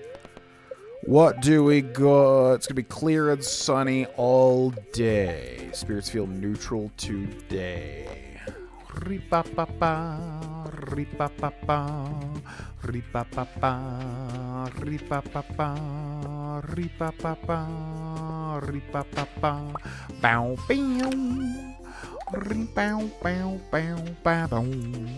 Bow, bang.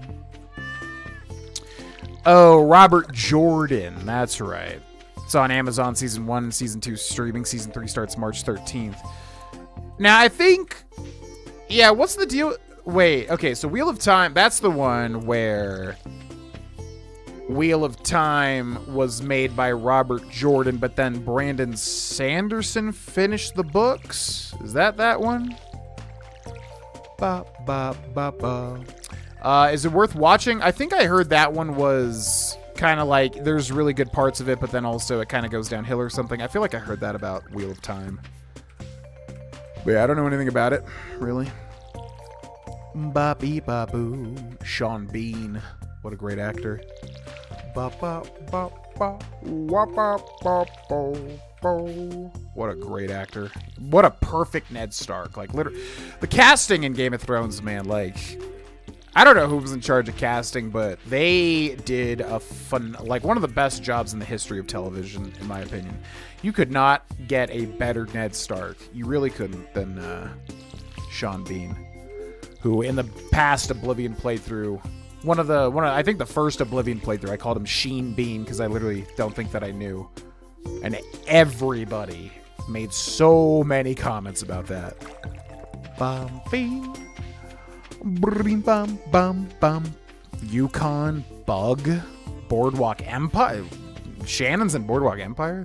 I would have thought that was like an American. Or I guess he is. Actually, I don't know what he is. I guess he maybe is. Yeah, I don't know. I was thinking he was British for some reason. Ba ba bo ba bo ba ba beep ba re ba ba ba beep boo ba boo ba da ba da bum bum. Daniel Craig's terrible Georgian accent just goes to show not all great actors can do accent imitation. Yeah, that's a weird one. As Daniel Craig is Benoit Blanc. Because I feel like when it came out, like he was kind of getting laughed at, I think, for that accent. But I think like it became such a character that people kind of oversaw that and like enjoyed it, which I do. Like it's probably a terrible accent, but the character is so funny, especially for Daniel Craig.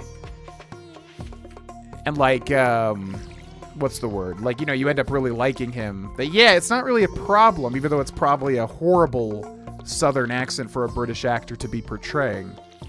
But yeah, that's an interesting one where I feel like people don't mind it.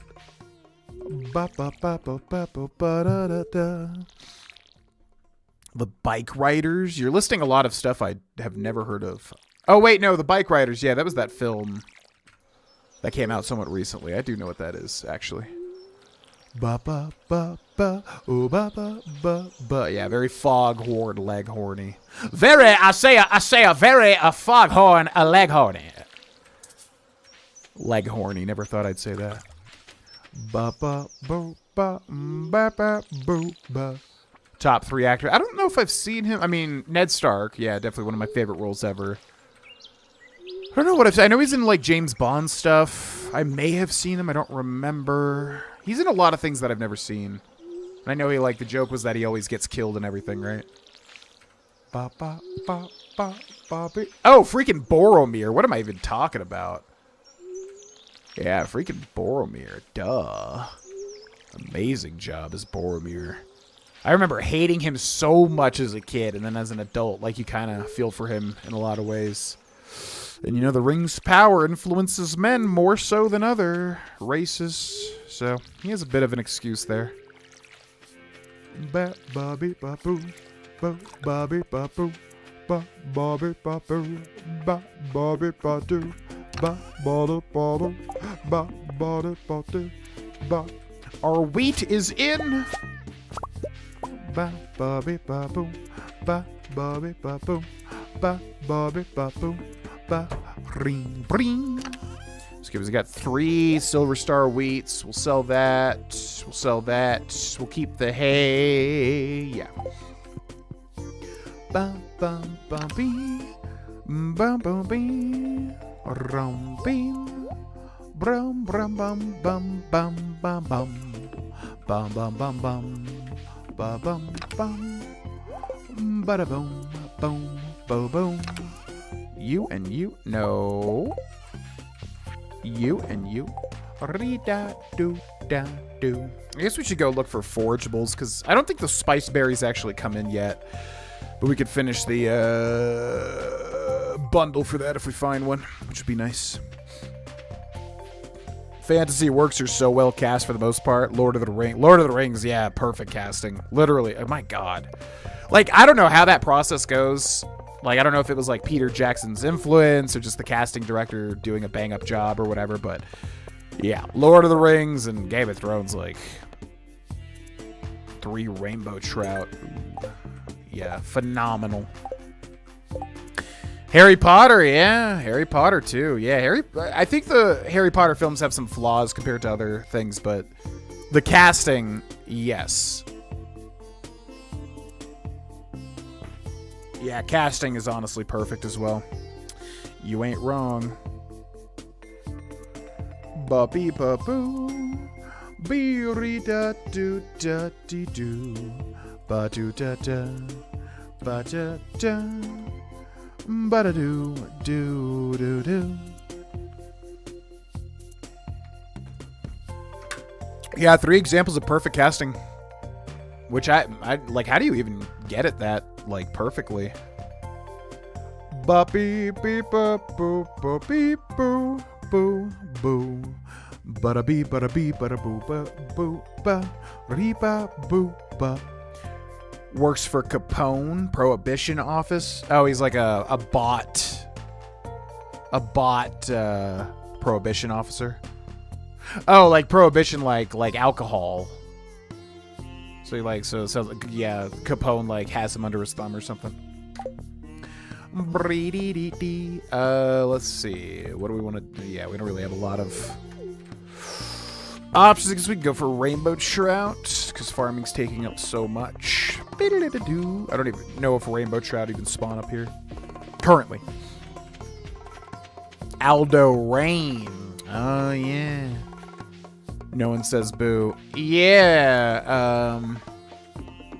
Yeah. It's been too long. I need to rewatch Inglourious Bastards because I don't really remember how his accent was. I saw it in theaters when it first came out, and I was at the exact age where I was just like, this is so badass. I love this. So I just loved everything about it. I don't really remember how accurate his accent was, though, because, yeah, he was, like, from Tennessee or something, right? And I'm going to get my scalps. Yeah, I think it was a bit pronounced of an accent job there. From my memory, at least. But Christoph Waltz, man, what a breakout role. Lieutenant Aldo Rain. Sean Bean has died 24 times on film. Oh my god, that's surprisingly high. Wow, 24 times. Wow. Just being in like 24 films is already like a lot, but like to die in 24 films, it's actually crazy.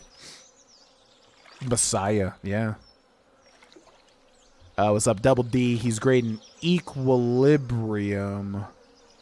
Is that movie that kind of looks like The Matrix? I feel like I always see GIFs of that film, but I don't know much about it. I feel like that's the Matrix looking one, right?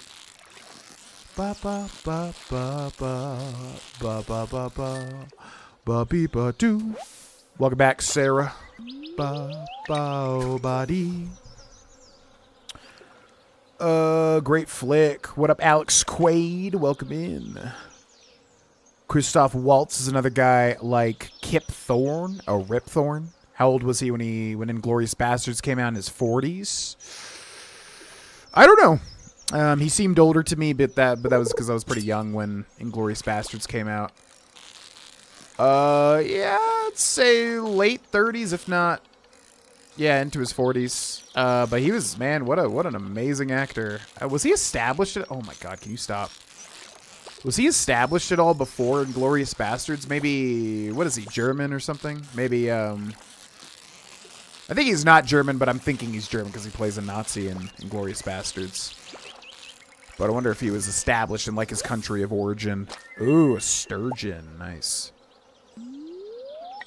But anyways, man, what an opening scene. One of the best opening scenes in any film in history. The opening scene with Christoph Waltz and the farmer. What's his name? Monsieur Lapati. Lapati. What a crazy scene.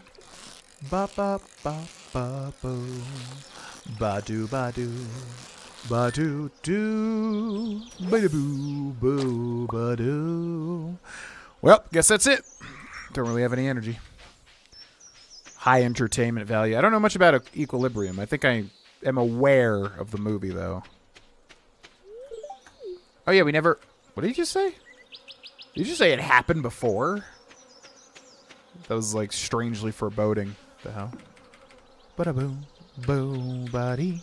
Oh, that's right. We can use the spring. I forgot about this. You could just go in here. I never use this ever. But this is a way to, like, get more fishing. Go in here and get some energy, right? Ba-da-boom, bow, bobby. Oh, that was just a bench and some dumbbells. What a workout. Yeah, so when the earthquake happens, you can come up to the hot springs here. Then if you go to the water, the whatever, steam bath, whatever the heck you want to call it. If you go into the water, your energy restores, which I completely forgot about. He had a late break in his career, and people were ignoring him until then. He did that's what I thought. I thought he was Austrian TV. He wasn't in movies in Austria or anything. Wow, what a hidden... Yeah, it just goes to show, man. I always think about that because, like, you have Morgan Freeman, right, who, if I remember right, did not become a famous, established actor until his 40s, or at least didn't even start acting until his 40s, something like that. And you always, you know, you get into your 30s, you're like, is it too late to do this thing that I really want to do? But it's like, look at Morgan Freeman, one of the most successful, famous actors of all time. Didn't even start till he was like in his 40s. I think. Or at least didn't get recognized or whatever the heck. But yeah. Yeah, Christoph Waltz, another example, obviously amazing actor. Didn't really break out until Inglourious Bastards. Bada-boo, ba-ho, ba-dee. Let's do some river fishing, I guess, or mountain fishing, I guess I should say. Ba-ba-bo-ba-bree-da-doo-da-doo.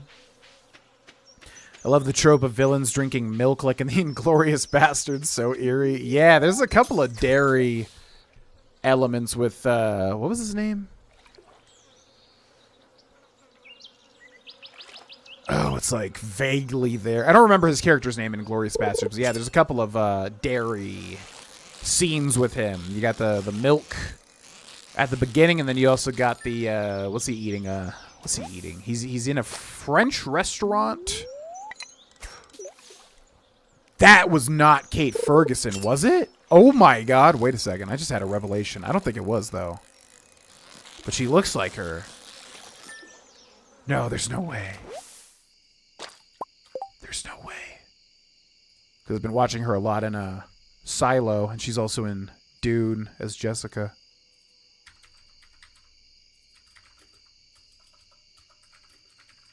But there's no way at all. No. Melanie Laure, Shoshana Dreyfus. I feel like she looked a lot like her, but I don't think the age is... She does kind of look like her a bit. A bit. I was about to get, like, really excited. Anyways... Yeah, when he's eating the... What are they eating? They're eating, like, some sort of pastry. And he's like, wait for the cream. And then they put the cream on the scone thing or whatever the heck they're eating. Which always looks so delicious. People talk about, like, you know, food and animation things making you hungry and stuff. That scone or whatever the heck it is, that pastry in Inglourious Bastards always looks so delicious to me. The smell of coffee in, like, a cafe along with, like, eating, like, a pastry with, like, heavy cream. Oh, delicious. Delicia. Ba ba ba ba re ba ba ba do ba do ba do ba do do ba do ba do. Equilibrium equals Brave New World plus Fahrenheit 451 plus the fighting from the Matrix. Okay, so it is that film, yeah. Brave New World, like the game? Because I'm not sure what Brave New World is outside of that. Fahrenheit 451, that's the book where all the books are burned, right? Hans Landa, that's right, yeah. Colonel Hans Landa. Rebecca Ferguson, yep. Yeah, why do I keep wanting to call her Kate Ferguson? Why? Like, every time I talk about her, like, when we're watching Silo, I'm like, why do I keep wanting to call her Kate Ferguson? I don't know, but Rebecca. Who, it's still such a bizarre thing that, like, in the Dune Part 1 and Part 2 films, which are amazing and I love them very much, she plays Jessica, and I feel like her accent is not a distraction, but in Silo, everyone talks with, like, American accents, except her accent always comes through with everything she says, and it's really kind of, like, distracting to me. But I'm like, I don't feel like that was a problem in Dune, and I'm like, maybe it's just because everybody kind of talked British, and I'm forgetting about that. And maybe it just kind of blended in more so. Because as far as I understand, she was Swedish, but then she was, like, British trained in acting, or at least lived in Britain, or something like that. So she's got a weird mix of, like, Swedish and then British, or English, whatever, in her accent. And then, yeah, she's supposed to be... Everybody kind of talks as, like, with an American accent in Silo, but it always comes through. It's heavily distracting for me. Ba-doo-boo, ba-da-boo, ba-ba-boo. Get in there.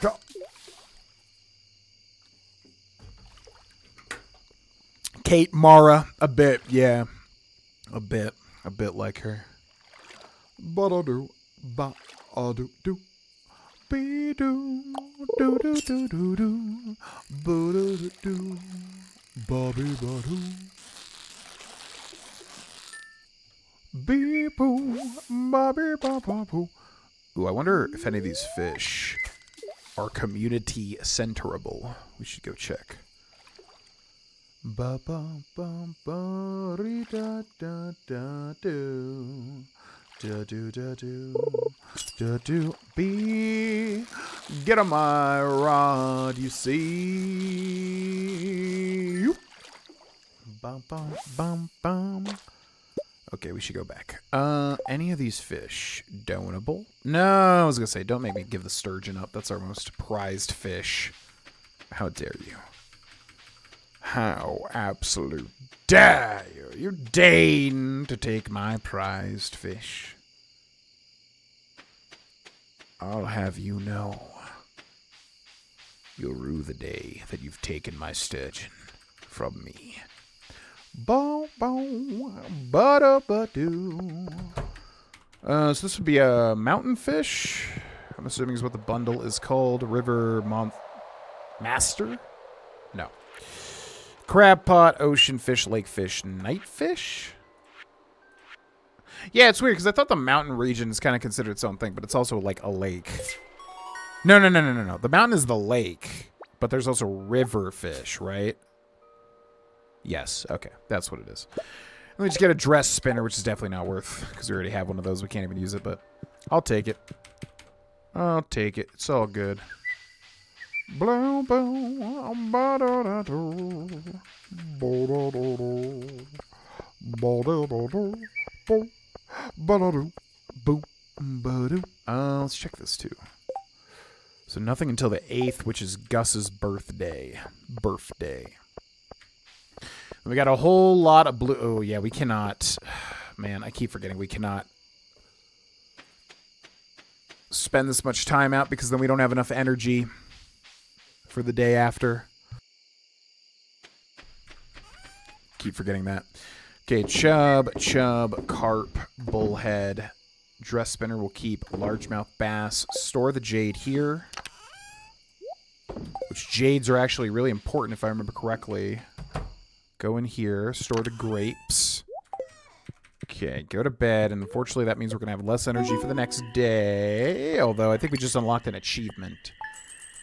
Ba ba ba ba ba ba ba ba ba ba ba. Boo. Cowpoke. I think that's for selling 60k worth of stuff. It's going to be clear and sunny all day. Spirits are somewhat annoyed today. Ba, ba, ba, ba, ba, ba, ba, ba, ba. All right, let's go ahead and eat these green algae.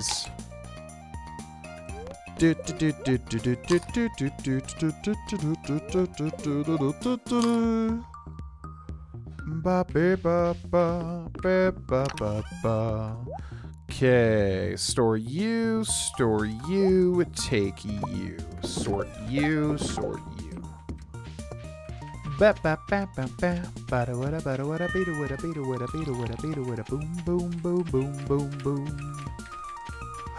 Boom, ba-doom, ba-doom, boom, ba-doom, ba-doom. Yeah, it's definitely way better to have the mushroom cave than the fruit cave. You like never get fruit, man. The mushrooms like come in every single day, and then they're like basically infinite energy.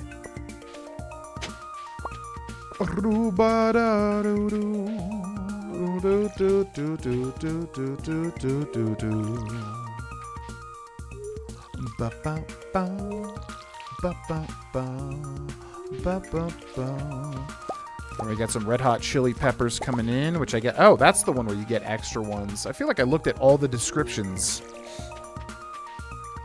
and I didn't see any one for summer that said you have a chance of getting extra crops. But the hot pepper is the one that does that. Beep-a-dee-dee-doo. Re-da-da-doo-da-doo-doo. I think hot peppers do go into the summer crops bundle, right? Bum bum bum beep-a-dee. Bum bum bum bum beam bum bum bum bum beep-a-dee. I wonder what those yellow flower... What that yellow flower crop is. I don't remember what that is. Oh, is that just corn? I guess that's corn, yeah. The interesting thing about corn in Stardew Valley is it's one of the crops that will persist most of the crops in this game, when the season ends, they die. You have to plant new types of crops. However, there's a couple of types that will persist to the next season. So corn is a summer and fall crop. So you can plant a lot of corn if you want, and then it'll basically persist to the next season. But I don't think corn is particularly valuable, which is ironic because it's probably the most valuable crop in real life, right? Okay,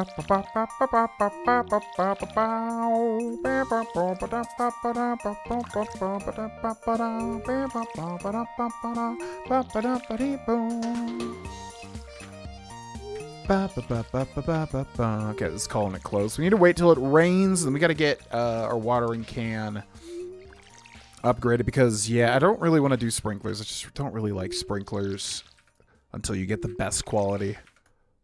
So we can upgrade our watering can to the next level. That would be really good. And we already have the materials. But also, we can save up for 7,500 to get the iridium rod as well. Which I gotta remember that. Bum, bum, bum, bum, bum, bum. Welcome back, Brian. No sprinklers? I don't know. I always wonder if I'm, like, kind of shooting myself in the foot for not installing sprinklers early in my playthroughs. Because usually what I do is I try to upgrade the watering can. And then just kind of stick with that. We're going to be literally one plot off. Oh, nope. Okay, because, yeah, sometimes you have to check your energy. Okay, so we need one hot pepper for the community center. Bum, bum, bum, bum. One hot pepper for the community center.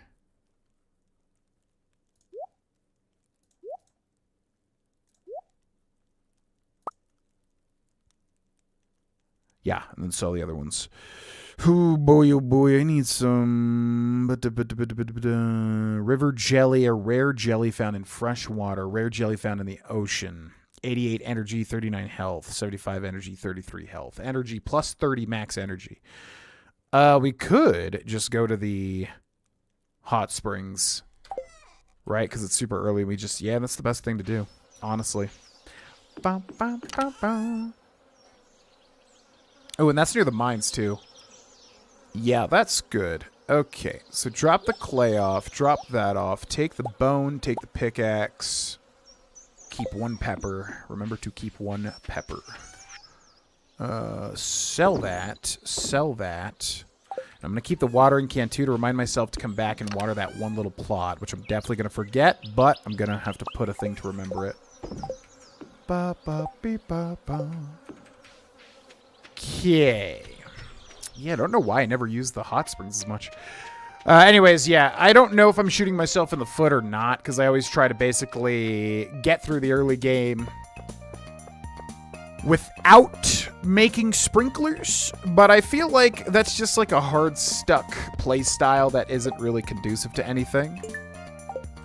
So maybe I should look into making... In fact, we can just look right here, can't we? Quality spring... Yeah, it takes a lot, though, right? 1 iron, 1 gold, and 1 refined quartz. Which you have to just burn quartz. What is the 8 adjacent tiles? So if you put it here, 1, 2, 3, 4, 5, 6, 7, 8. So yeah, it's around in a circle. I don't know. I've just always been much more gravitated towards just upgrading your watering can. Because sprinklers just take up spots? I don't know. I don't know if my play style is not as efficient as I think. Artisan, fish, fall, summer. Take the pepper, put the pepper there. Okay, we gotta rest in the hot springs before we do anything else. Beep-a-doo-beep. Yeah, I know. That's what people say is like, yeah, they just go for the sprinklers. My style is typically... Oh, dang, there's a worm spot there, but I don't have energy for it. My style is typically, you know, rush the watering can upgrades and then wait until you unlock the highest quality sprinkler. Where am I going? Where is this place? I'm forgetting where this thing is. It's like up here, right? But yeah, I don't know if that's just not like smart to do or not. Because like you got to get a lot of gold, you got to get a lot of iron, and you got to burn a lot of quartz. But it could be absolutely worth it.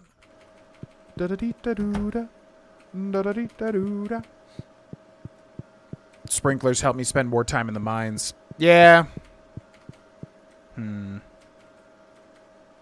Yeah, we probably should just do it, because, look, I have to go in here now and then restore my energy this way. Bum, bum, bum, boom, doom, doom.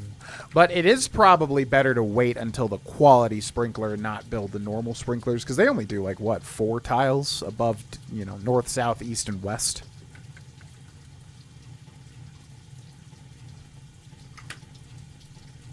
I'm betting. So it's probably better to just wait for the quality sprinkler recipe. Or whatever the heck unlocks those. Can I fill this watering can in here? Nope. Bum bum bum boom boom boom. Bada doom doom doom doom doom doom. Ring dun. Oh, you have to like specifically stand still. Do do do do. Do do do do. Bum bum bum boom boom boom. Out of the GTAs you've played now, do you have a favorite? Yeah, it's tough. There's real... Like, to me, Red Dead Redemption 2, like, if you ask me my favorite Rockstar game, easily Red Dead Redemption 2. But there's not one of those that has that kind of impact for me for GTA. Like, I like them all kind of equally in different ways. You know, I think GTA 5... is the most ambitious, obviously, and like the most fully fleshed out and everything. But I also kind of like the setting, I think, and the characters maybe a bit more in GTA 4. And then GTA San Andreas is like, you know, old school gaming, just fun to jump into and have a good time. So they kind of all have like an edge over the other one, if that makes sense for me. If I had to pick a favorite, I probably would just pick GTA 5 because, to be honest, like... modern games go a little bit farther for me. Because, like, you know, if I jumped into GTA 4 versus jumping into GTA 5, I'm sure I would, like, just have more fun in general with GTA 5, because, you know, it's obviously just a bit more modernized, a bit easier to jump into. It's why Skyrim's, like, my favorite, when a lot of people like Morrowind or Oblivion more. So, yeah, if I had to pick, I'd say GTA 5, but there's nothing that really calls out to me as much as Red Dead Redemption 2, for instance, which that's just like, man, oh man, what a masterpiece on every level. But I will say I would not be surprised whatsoever if GTA 6 was my favorite, because I love the setting, and it's going to appeal to my Florida roots. So I would not be surprised at all if they did it right, and then that one ended up being my favorite at the end of the day. Bum, bum, bum, bum, bum. Ring bam ba dum ba dum.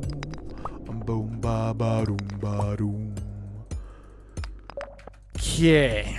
So we gotta make it what, 4 more floors, but we have like negative luck, I think. Not high luck. So it's gonna be a challenge. Although we did just pick up a strange button, which will increase our energy nicely. Ba dum dum dum dum dum dum. There we go. GTA and Red Dead Redemption are so different. Obviously, they both have those Rockstar themes, but they really hammer the emotions in Red Dead. Yeah, exactly. To be quite honest, like, I've never really been one to... I think it's harder for me to get attached to, like, shows and stuff where, like, the characters are kind of, like, all pieces of crap. A perfect example is Shameless, which I did actually like for a while. But I think a better example than that would be, what's that show? Weeds. Yeah, Weeds. And also Orange is the New Black, which is made by the same creator. It's a good example because, like, it's hard for me to really root for those characters because, like, in a lot of ways, and in Orange is the New Black, they definitely, like, kind of make them nicer over time because I think they realized, oh, the show's taken off, we should have these, you know, we should have these characters really liked by the viewers or whatever. But anyways, like, at least when they start, like, a lot of the characters in Weeds and Orange is the New Black are, like, despicable in some ways. Because Weeds, it's obviously about, like, I guess a mom selling weed. And then Orange is the New Black is about, you know, a female prison.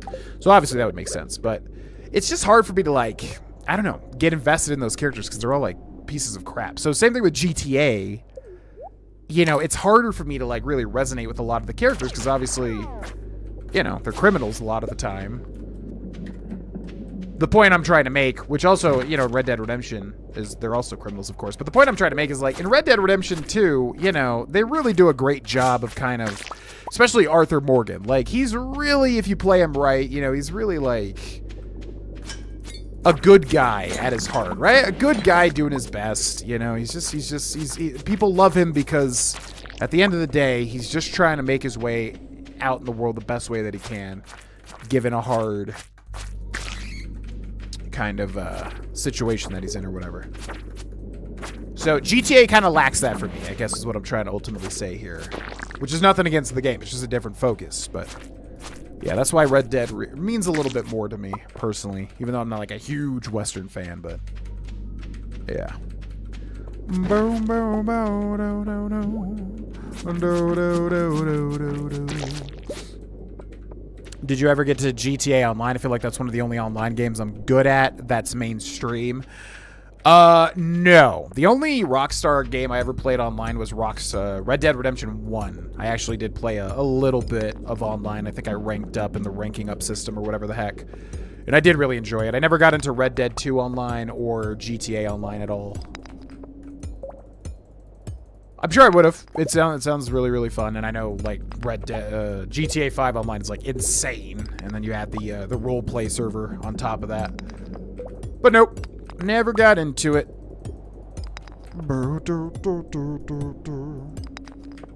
I think of the sprinklers as being an efficiency thing. Once the crop gets big enough, it's a big time and energy save. Yeah, you're probably absolutely right. It's just like a stubborn play style of mine, basically, that's blocking me from doing it. Yeah, you're good. You don't got to worry about backseating a game that The only thing that I don't want to see with this playthrough is anybody, like, spoiling big, giant, you know, Ginger Island stuff or whatever the heck, new things they've added with the updates that I will eventually see. That's the only thing I don't want spoiled. Outside of that, I don't really care. You can say whatever you want. Boom, boom, boom, boom, boom, boom. A-boo-da-da-doo-da-doo. Man, it is just not giving me this ladder. It is just downright refusing.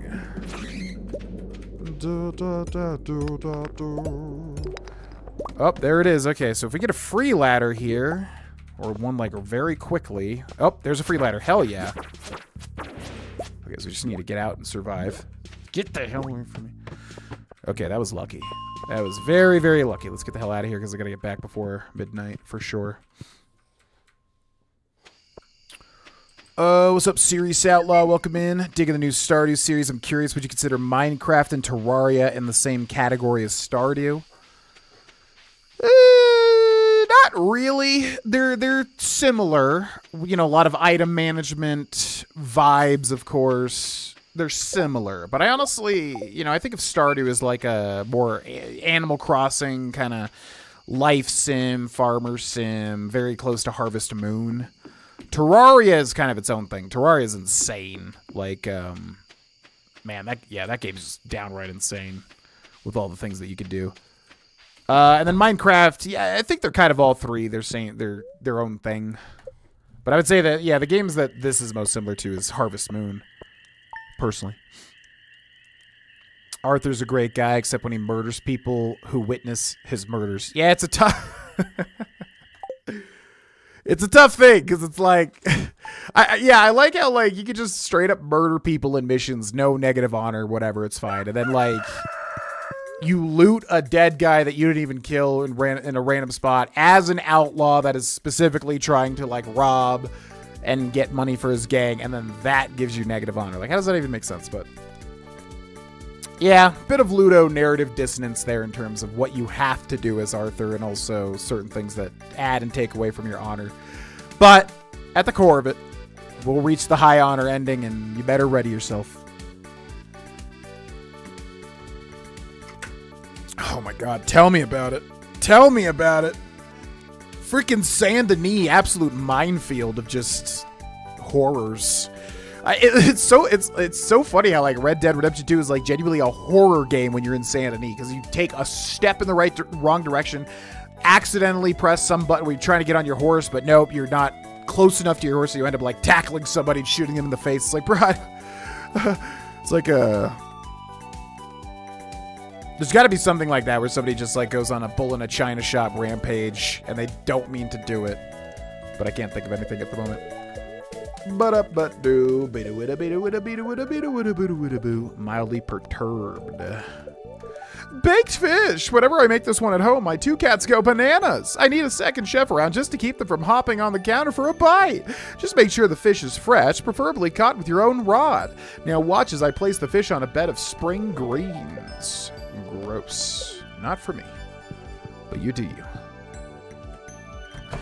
Ba-ba-boo, ba-ba-be-da-doo-doo. Ba-da-doo-doo's a big-a-dee-ga-da-dee, ba-ba-ba, ba-da-bee, ba-ba-ba-ba-da-ba-dee-doo-doo-doo-doo-doo, ba-da-dee-doo. Ooh, oh, summer squash. That's why it looked different to me. Yeah, that makes sense.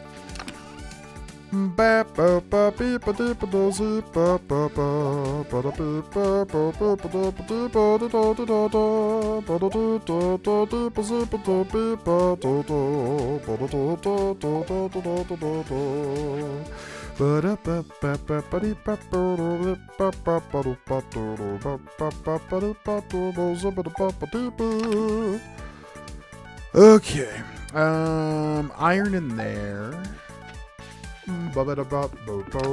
And then you and you, keep you 2, sell you. Summer squash goes into 1, so we need 1 summer squash. So we can store those summer squash. Yeah.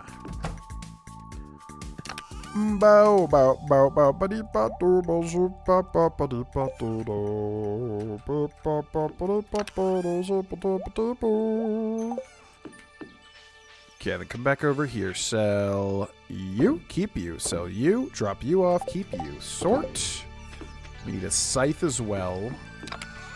Blah, blah, blah. Scythe that. And now we water.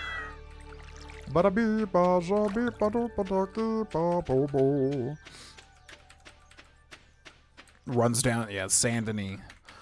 Saint Denis. Blackberry. Ooh. So that goes somewhere too. What is that? What would that be? Fall?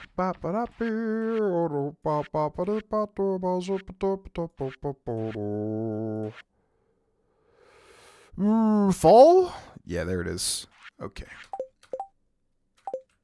Yeah, Saint Denis is just a minefield, man. Because if you've played Red Dead Redemption 2, you kind of know what I'm talking about. Where, like, there's points where it almost feels like the game is kind of, like, forcing you to run into a tree. It's just the way the movement is. So, yeah, in Saint Denis, I mean, it's definitely a part of that where, like, you just make the wrong step, and somebody's dead, and you didn't even mean for it to happen. But it's just the way of the world. 100% horror in Saint Denis. Yup. Yep. I'm not kidding. Like, I genuinely am so tense when just moving around because the streets are so narrow compared to everything else.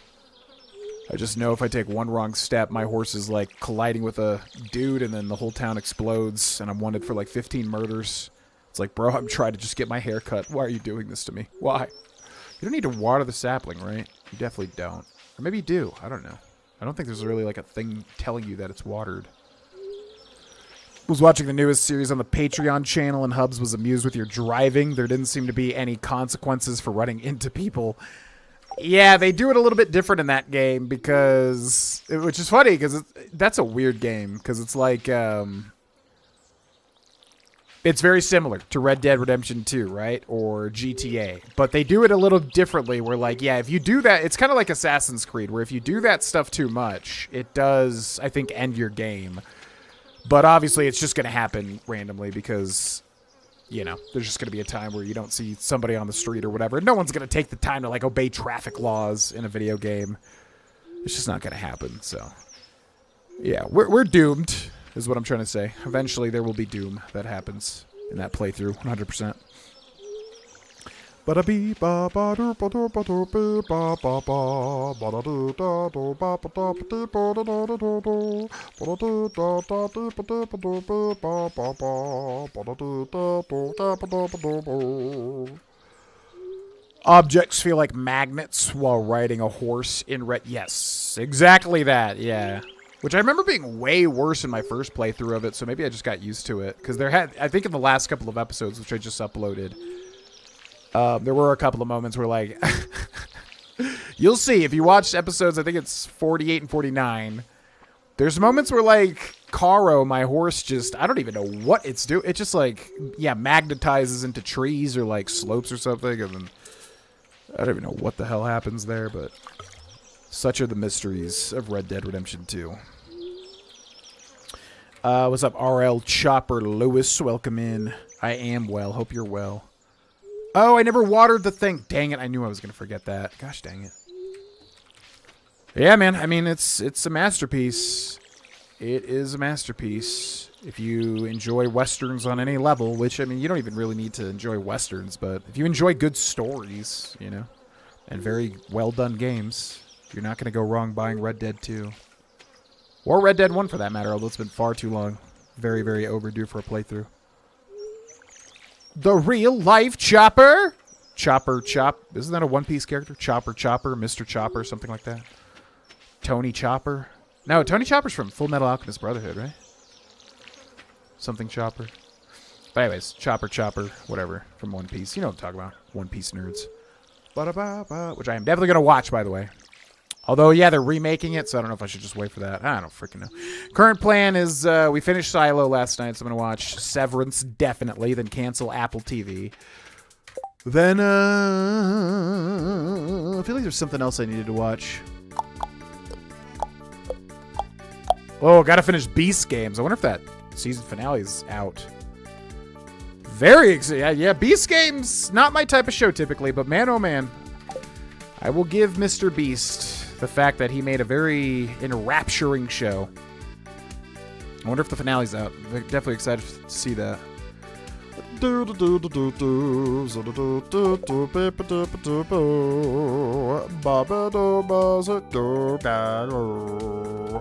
Right, we should do geodes then.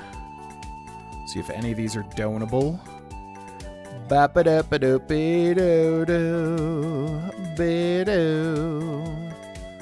Okay, where's the construction bundle? Oh, shoot, we could do that. Ooh. Nice. 10, 1, 1, 10.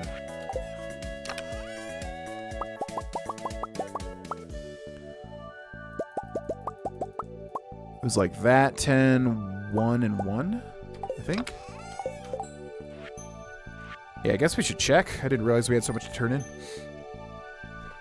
Have you ever played Enshrouded? I don't know what Enshrouded is. Nope. Never even heard of it, to be quite honest with you. Okay, Summer Squash we have. Gotta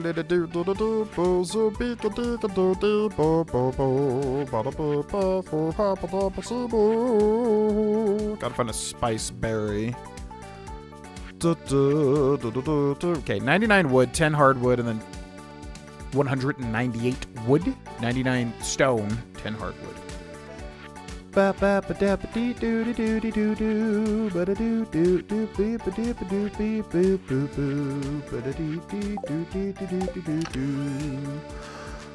Uh, 99 stone, right?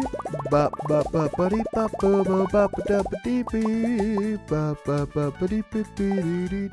mean, none of these radishes will drop off 3 of those.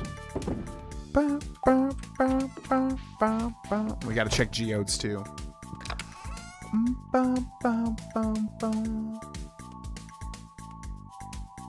Why was I coming here? There was a reason.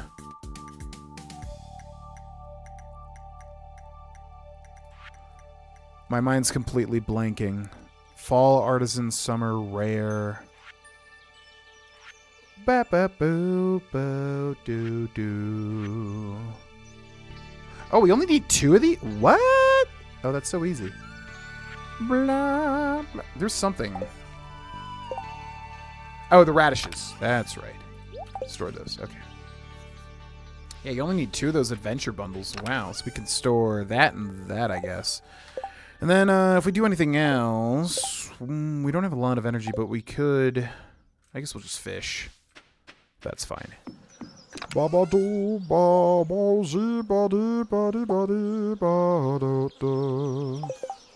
And then geodes. Yes, yes. So many things to remember. Geodes. Oh, we have no... Oh, we have 1 geode.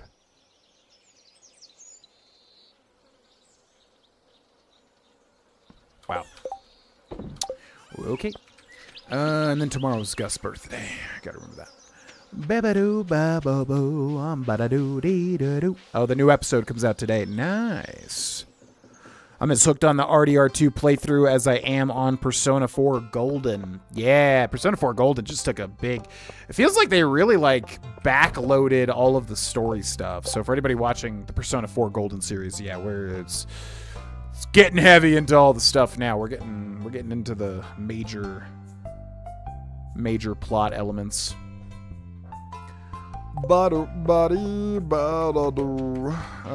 let's talk to you. But yeah, Persona 3 too. 3, 4, yeah, Persona 3, Persona 4, those are getting very much in the end game. Big moments in the last episode of Persona 4 Golden. And then Red Dead Redemption 2, yeah, for anybody into that, you'll be happy to know that's going to kind of be the main focus moving forward. I mean, it pretty much always was, but, you know, I was experimenting a little bit with other types of videos and things, whatever. But yeah, Red Dead, I'm going to shoot to do at least 2 episodes a week and kind of keep that as the main focus. I want to keep Saturdays, you know, the compilations, and then Wednesdays I want to start, like, you know, experimenting with different types of videos. But there should be at least 2 hours of Red Dead a week, if everything goes to plan. Ooh, what are you, Jasper? What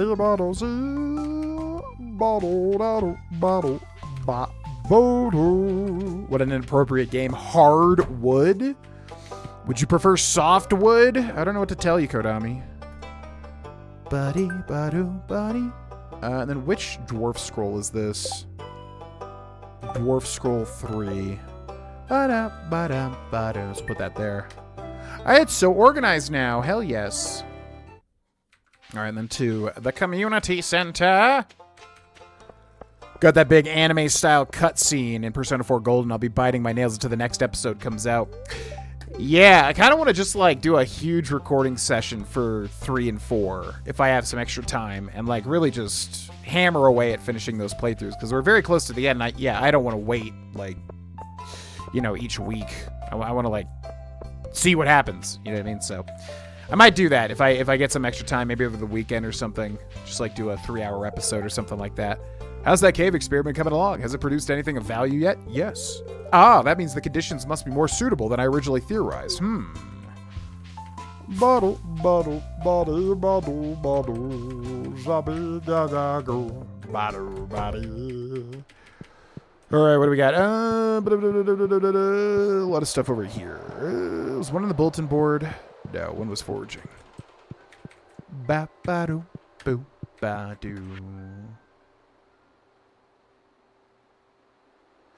Yeah, I gotta remember, these are crops. Okay, so summer squash goes there. We need a blueberry and we need a tomato, which we will both get very soon here.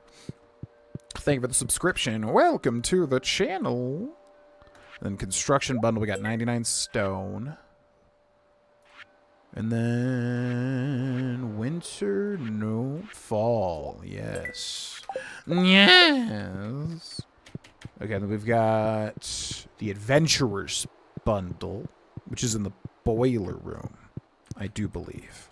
We're still trying to save up 7,500 for the iridium rod. There was another thing we could save up for too, which I'm forgetting. Yeah, this is way easier to complete than I realized. Wow, I thought you needed all 4 of them. So that's big, because that's all of these boiler room. Oh, that's huge. Wow, we got that done early. Okay, so if you don't know, in Stardew Valley, basically, yeah, the community center is kind of the through line of, like, getting different things to put in and complete it, right? You're helping the little Junimo creatures to restore things, whatever. Restore the valley to its fighting fit form. So, when you complete, like, a little bundle, you get, like, a little reward, which is right here, right? So we get the small magnet ring. But when you complete all of the bundles in a particular room, you get a mega bonus for something in the town. So I didn't realize we did that. Yeah, this one... We are the Junimos, keepers of the forest. They're like little forest spren.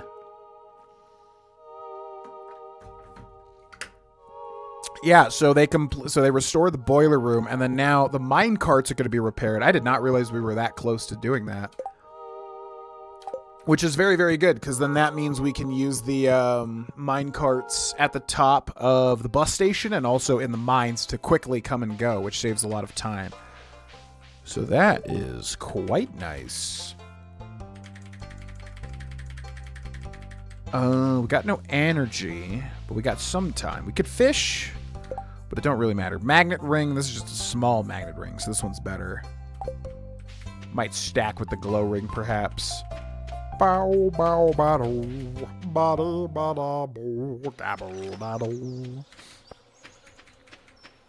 iridium rod? Or an irium. Yeah, an irium rod. Yeah, for anybody that doesn't know, Kodami's my DM in our real life Dungeons and Dragons campaign. And he did a homebrew where basically there's like 4 ancient gods. I don't know how ancient they are, but they're 4 gods that are important. And they each have, like, their own metal. You know, there's, like, an ore, which also counts as the money. Because, like, in D&D, you know, you got copper, gold, whatever. And, like, each of the gods has, like, their own denomination of money. But also, yeah, the metals are used for other things, too. Much like in A Way of Kings, or The Way of Kings. So Irium is my character's god because he's a paladin, so he comes from Gavel, which is the capital... Wait. Because there's like the overall land, but then there's a capital, right? So Gavel is the overall land. But I'm forgetting. But anyways, yeah, he comes from Ire, who is the god of like justice or whatever. Right, but I'm saying, what are the 4... Elysia is the land, but there's also, like, 4 areas. Tarvin... I forget, but they all have their own, like, capitals. So I'm getting the areas and the capitals mixed up is what I'm saying. But, yeah, point is, I'm under Ire, who's, like, the god of justice and everything. Which works great for my character because he's a paladin under the Oath of Conquest. So not only will he conquer... but also work towards justice. We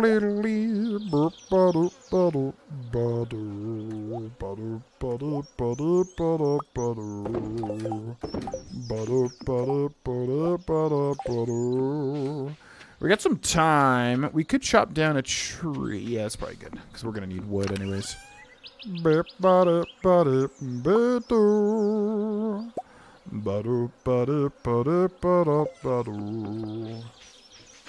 Hopefully this tree is good. It kind of looks like it's dying, but I don't know if that's just the design of it.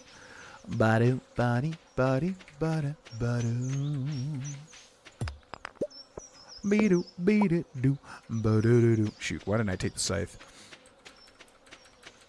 How often do you guys do D&D sessions? We've been wanting to start up again, but it feels hard with a kid now. Yeah, typically once per month. I think we've kind of gotten a little faster lately, like getting together faster, so feels like a little bit more than once per month, but yeah, typically once per month, about 6 hours. Yeah, feels like longer, but yeah, about 6 hours, which definitely works for us. Okay, Gavel's the main city. But isn't there, like, a capital of Gavel, or am I just misremembering that? I thought there was, like, a capital for each of the main cities.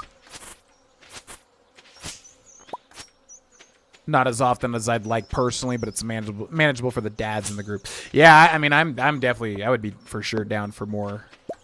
But obviously, you know, it's a group effort. It comes down to what everybody can and cannot do. But For me, yeah, I also would like to meet more frequently, personally.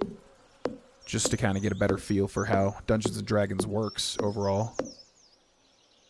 8, 6. And then I can consume the white algae. Just the cities. Huh. Could have swore. Fair enough. Fair enough. Alright, let's break that. We have 36 energy left. Gavel, Tarvin, Bilming, and Valley. Oh, I didn't even realize Valley was spelt like that. I thought it was literally like Stardew Valley. 11. Are you thinking of the avatars of each? No, I just could have swore we went to like specific like, you know, subdivisions of those major cities. But I'm just, yeah, I guess I'm just wrong. But like when we went to Valley, for instance, I could have swore we went to like a specific part of Valley.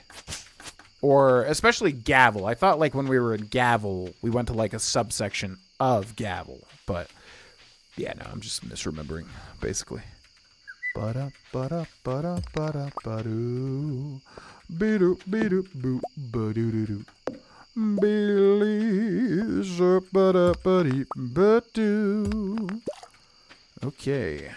Very, very fortuitous.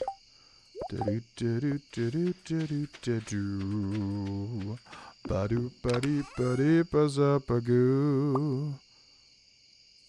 should store stone in here. I always do this. Okay, you.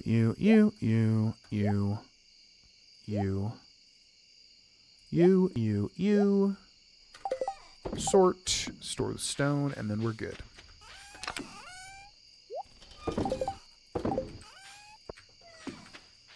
Perfect. White District. Yeah. Yeah, that's probably what I was thinking of. Most likely.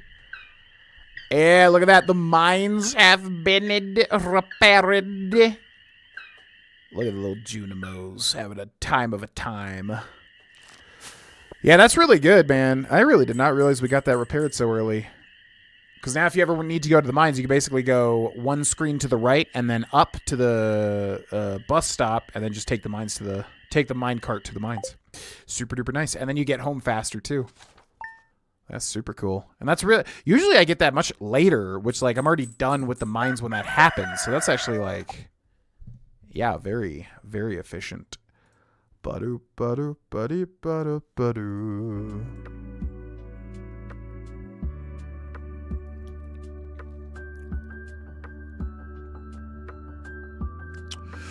Man, we had like a whole bunch of people join the TikTok stream. But, yeah. Seems like people come and go very quickly in TikTok.